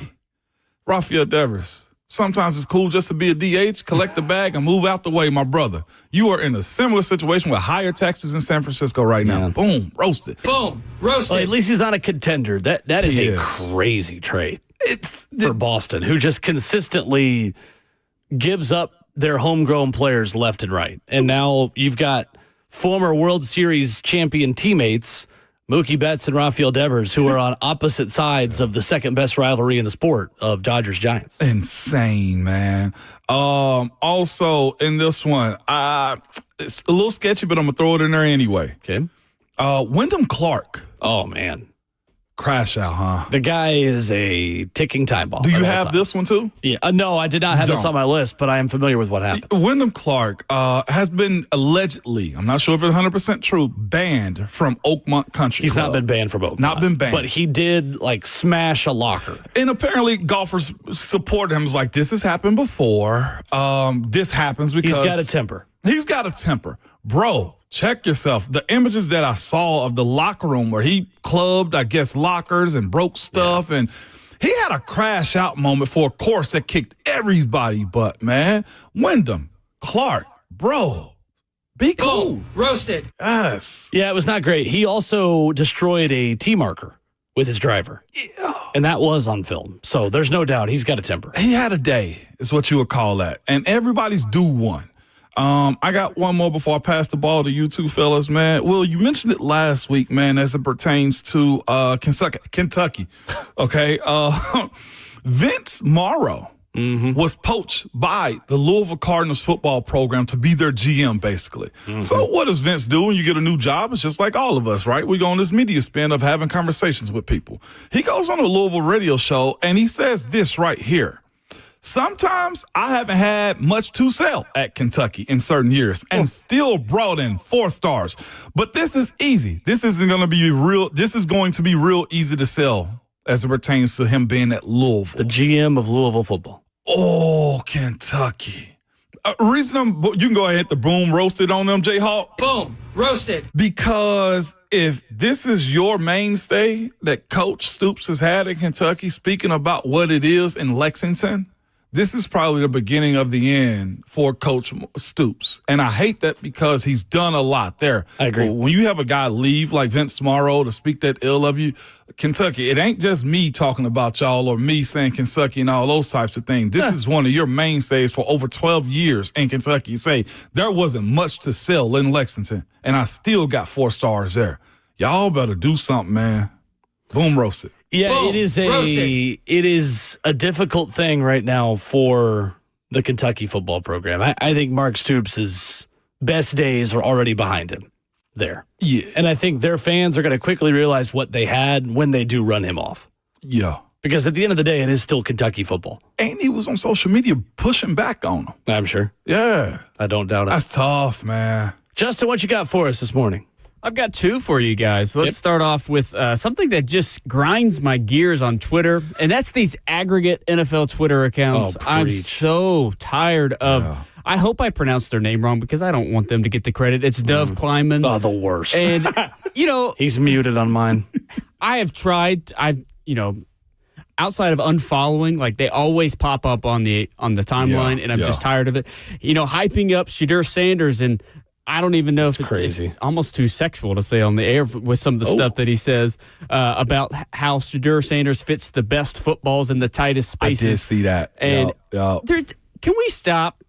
He's not going to start. He may not start this season, and we're already hyping him up as he's the best quarterback in the Browns organization. Can we please stop with this?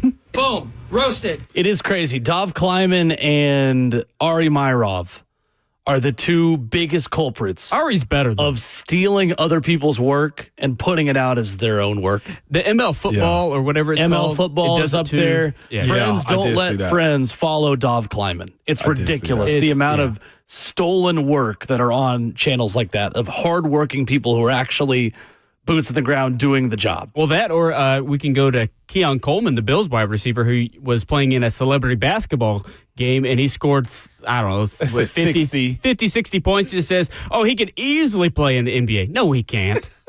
Gosh. No, he can't. I'm with you on that one. All right, let's go to the other one. MLB. So sometimes you have consequences when you ask for a trade.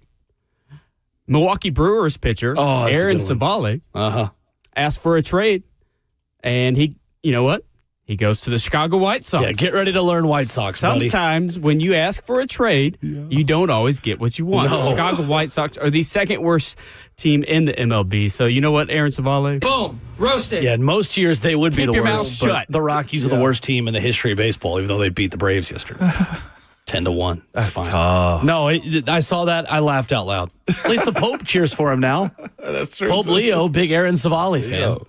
There you go. Crazy. For my Monday roast, I will also stick in baseball to start. Did you guys hear what Davey Martinez said over the weekend? I missed it. Manager of the Washington Nationals. So they lost again Saturday, 4-3 to the Miami Marlins. They were 28-30 heading into the month. They have now gone 2-10 in the month of June, including losing their 7th in a row on Saturday. Davey Martinez refuses to put any blame on himself or the coaching staff. When you look at the offense as a whole, I know you guys haven't produced like you wanted to this month. For you, how much of that is on the players, on coaching? It's never on coaching. Never on coaching. Okay, coaches work their asses off every single day. We're not going to finger point here and say it's coaches. It's never on the coaches. Okay, they work hard. The message is clear. All the work is done prior. Sometimes they got to go out there and they got to play the game. It's always been about the players. Always. I played this game a long time. Never once have I blamed the coach for anything. I mean, we worked our asses off to get better. They gave us information and we used it. These guys understand what the game is, man. These coaches, I never had such a group of coaches that worked as hard as they do. I mean, they're here freaking diligently. They go over everything. They sit players every day. These coaches, they work their asses off. So, and I know every coach's staff is like that. So, sometimes, and the players know. Sometimes, you got to put the onus on the players. They got to go out there and they got to play the game and play the game the right way. We can't hit for them. We can't catch the ball for them. We can't pitch for them. We can't throw strikes for them. They got to do that. It's Davey Martinez, manager of the Washington Nationals, on Saturday. You'll be shocked to learn they lost again Sunday after that rant. 3-1 to the Miami Marlins. Losers of 8 in a row. Davey Martinez roasted. It's never Boom. on the Roasted. It's never on the coaches. Yeah, he said after the game Sunday, he said, well, I never mentioned anything about the players, right? I appreciate those players. I played. I understand how hard the game is. They know that. As I talk about, we start doing little things, start winning some of these games. They asked me about the coaches. Do you put blame on them? No, I don't. That's tough. Oh, that's World Series champion Davey Martinez in 2019. You know the best way you could have did that? It starts with me. He could have did that. Got to play better, got to coach better. In this case, it was just got to play better. Oh, my gosh. Yeah, not great. Not great. My second Monday roast, Ramon, you're going to love this one. Please. Goes to Jason Day. Did you hear about who his 2 favorite NFL teams are? Jason Day, golfer. Favorite? This was from the U.S. Open over the weekend. Here's Jason Day. My favorite football team is the Cleveland Browns, even though they have a rivalry. My second favorite team is Pittsburgh. Oh! And I know I'm going to get a lot of slack for that. But, I do have the Pittsburgh colors on today, so I'll just leave it at that. All right. Thanks for that. My favorite football. Jason, buddy, you can't pick the Browns as your favorite team, but the Steelers your second favorite. You're roasted. Boom. Roasted. Unacceptable. And he picked them first? Ramon Foster, your thoughts? Bro, no. At least go Steelers first, Browns second. Please go there first. Jason, we were rooting for you. Listen, he's got a little bit of an accent. Is he an American? No, he's Australian. There it is then. All right, there it is then. USA. See, this is why we need the international plan back. You know what I'm saying? Like NFL Europe. This is why we need this back right here, Will. Are you kidding me? Bro, what do you like about the Browns? You have to ask him. Somebody got to get him to sit down. We got to sit there and give him the tutorial. Yesterday was Father's Day, man. I received a whole lot of thanks on Twitter. You know why? Because I ain't barely lost to Cleveland, baby. Sure. Daddy's home. Well done. That's what he should have said. You got to be kidding me, well bro. Done. Elsewhere from the Monday Roast, how about Stephen A. Smith over the weekend? As loud as Stephen A. Smith has been talking about Tyrese Halliburton, talking about the NBA Finals. Of course, it's what he does. Stephen A. Smith, an entertainer. He's more than just a journalist. Yeah. He is performance art on ESPN, on SportsCenter, which when they take time off talking about the NFC East, they talk a lot of NBA Finals. Well, I don't know if you saw Stephen A. Smith just playing solitaire in the middle of the NBA Finals over the weekend. This guy makes more money than hundreds of people combined who are probably way more hardworking at ESPN than he is. You can't be photographed playing solitaire on your phone in the arena at the NBA Finals. Flagrant from Stephen A. Smith. Flagrant foul. Flagrant intentional personal foul. As Michael Scott would say, you're roasted. Boom. Roasted. Yeah, it's not great. He can't get caught lacking. At all. Of anyone at that network, he cannot. You just can't. And he played it off as multitasking. Yeah, right. No, right. Steven, you of all people, He's man. got plenty of time on private jets to play solitaire. Yes, sir. You got security that'll play your game for you. That's right. No, Stephen A. And my final Monday roast goes to the Chicago Fire. Nashville SC picking up their 6th win in 9 tries against the Chicago Fire over the weekend. NSC finishing up a clean sweep of Chicago 2-0 on Saturday night.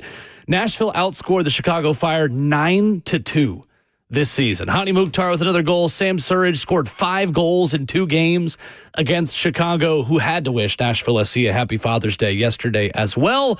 Chicago Fire roasted. Boom. Roasted. Nashville SC dominant once again. If there's one team Nashville consistently handles, it is Chicago. You know what, Will? When you can beat people down like that, you do it every single time. That's absolutely. As soon as they can turn the tide, they would. 615-737-1045. If you want to bring us your Monday roast. I got one more, man. It's really good, too. Keeping in the basketball thing. Man, and I like for people to do their thing. Like Ice Cube is got a good thing going with the Big Three. Sure. They were playing on CBS this past weekend and everything. They got sponsors and networks. Okay. Bad look for them. Although it could be good press. Bad look for them this past weekend, man. I got a whole list of people, excluding Ice Cube. I know he's a friend of 3HL. But Dwight Howard and Lance Stevenson got kicked out of the game for a brawl. There was no punches. In the Big Three. In the Big Three. No punches thrown, but you could tell, Dwight Howard tried to flip him. Lance ended up catching his balance, man, and you could tell they were just trying to choke each other out. This was a real Will. This wasn't theatrics. This was real. That got happened. Dwight Howard, immediately after getting kicked out, there's a commercial of him being an ambassador for the Big Three. There you go. But not just that. If that was a one-off, I'd be cool. Michael Beasley was also looking for a fight the entire weekend. By the way, don't search him on social media because the way he talks in competition is not okay, but it's a dog, though, man. And also, too, Steven Jackson. The Malice in the Palace, Steven Jackson. He's a coach and lost his first matchup, man. And he goes to try to fight somebody on the opposing team on the court. A lot of fights going on in the Big Three. And then goes to his locker room and start cussing out his own players and stuff and talking about some try me and start naming out, like throwing out his street cred and stuff. I'm like, we're playing basketball, Steven Jackson. I'm here trying to get a bag from the Big Three. No. So for the Big Three this past weekend, per se, boom, roasted. Boom, man. roasted. Steven Jackson wants people to Google him. Yeah. Did you see it? Talking about his street cred. Dude, we're trying to hoop here. He said, Google me. And also, for me, too, and all the dads had to be at baseball parks, we got roasted because of the sun, and boom, roasted because what the hell is Father's Day? I throw my phone. I'm boom, roasted. Yeah, there's a lot of youth baseball tournaments going on to start the summer on Father's Day. Big Three, that was a bad look. A lot of dads making sure the right color uniform is in the car. No, for real. As they got in cars around America yesterday. No, for real, Will. Inky Johnson was at a baseball park this weekend. I believe it. Yeah, absolutely. I've got some fantastic sports news for you.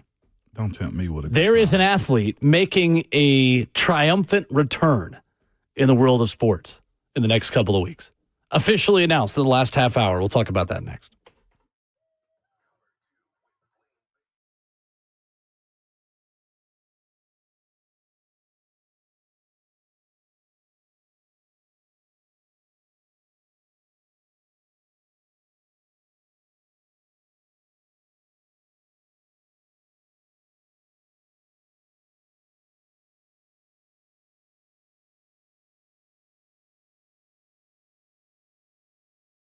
Is your concrete in need of repair? Maybe your sidewalk is shifting. Your driveway is cracked and sinking too. Or maybe your porch steps, you know how they are. You start tripping going into the house. It's because your porch steps have probably moved on you. Shifting concrete can create a dangerous situation and just trip hazard around your house. It's also just a big eyesore.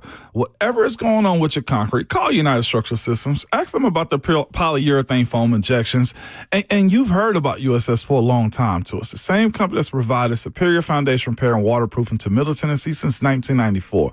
Well, they can fix your sunken or settling concrete. USS uses polyurethane foam injections to lift and repair your sinking concrete in a matter of minutes. Lifted concrete can be walked on immediately or even driven on after 30 minutes. So don't go through that long, expensive process of ripping out and replacing concrete. Reach out to the company I trust, man, and that's USS. You can visit their website at USSTN.com. That's USSTN.com or call them at 615-488-7855. United Structural Systems.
Wrapping up the show, 104.5 The Zone. Ramon Will is fueled by Scooter's Coffee.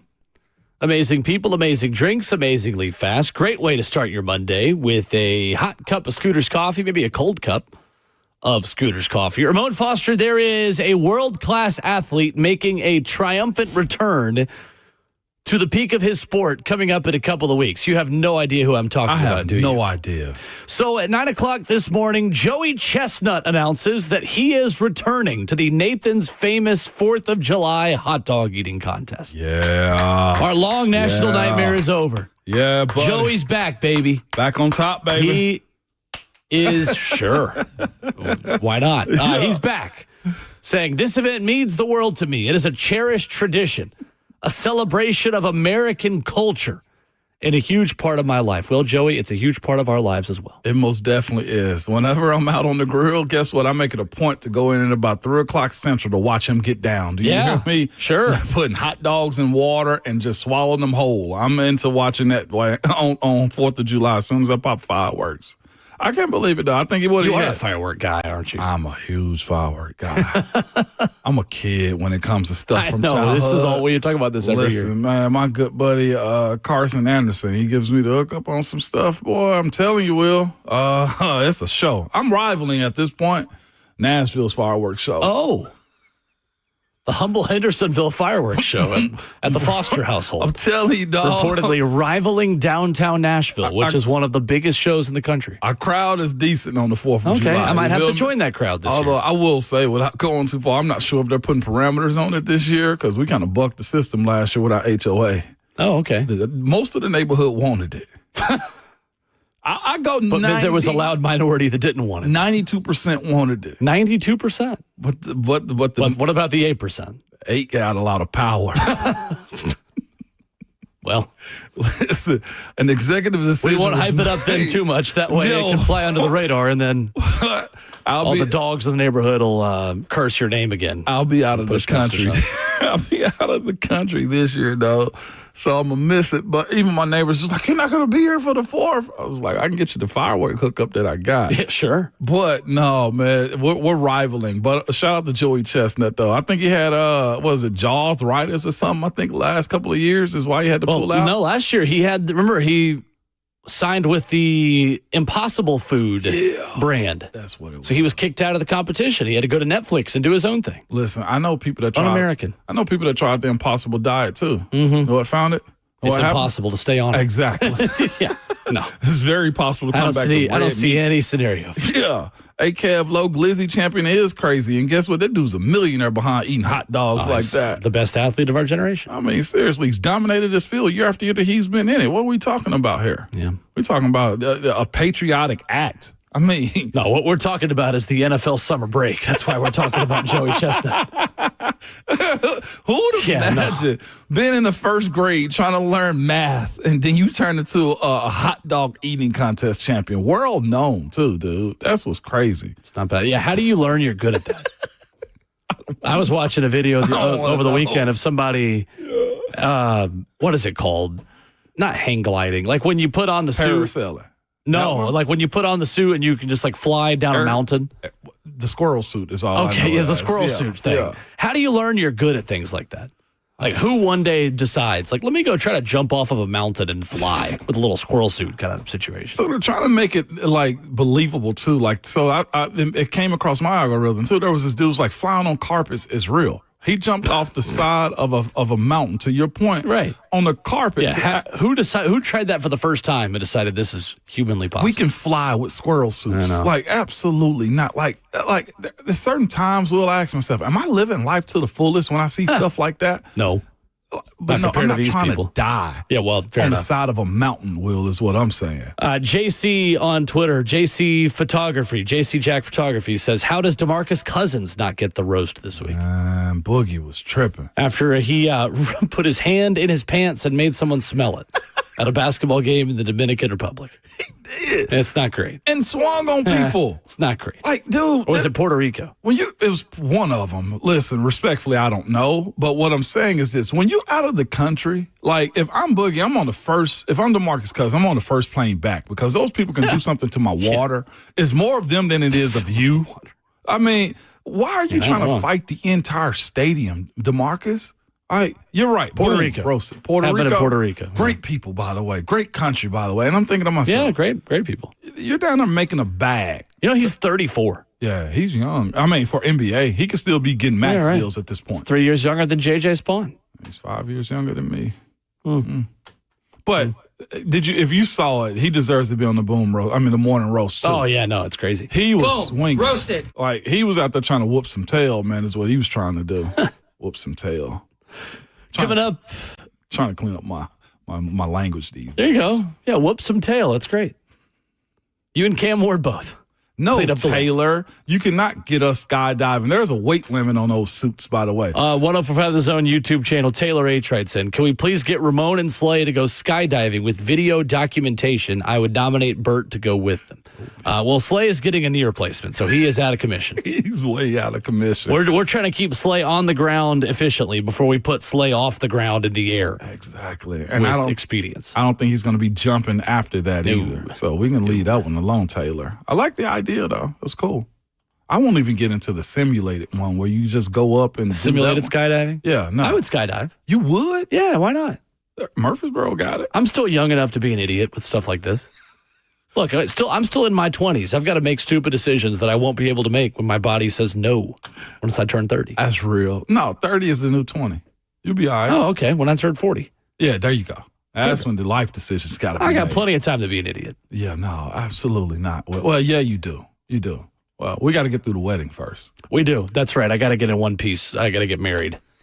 I've got to add a ring of my own, and then I can go skydiving. We got to do that first. You hopping in a hot air balloon? Sure, why not? Oh, Will. What's not safe about a hot air balloon? It's going like 2 miles per hour. Fire against a nylon like fabric. That's what's not safe about it. Oh my no, dude. Anyway, welcome to the football offseason. No, Will. Welcome to the NFL summer break. Invite me. Back at it tomorrow morning. We will be joined by Austin Price at 8:20. And should we let people know who's joining us at hour 4 tomorrow, Ramon? Hour 4. Oh, our good friend Robert Ayers is coming on. Robert Ayers, former Vol and former Tennessee assistant. Yeah. He's got a pretty good perspective on a lot of those current Vols players. About Josh Heupel. Yeah. Who one person in our chat this morning says will be fired after this year. So we'll see if Rob agrees with that. Yeah, we got that too. It's just Monday. It's just Monday. Back at it tomorrow, 6 a.m. Yeah, well, one bottle rocket take that doggone hot air balloon out, man. What are we doing here? But please remember at all times, your Twitter fingers and your mic is always hot.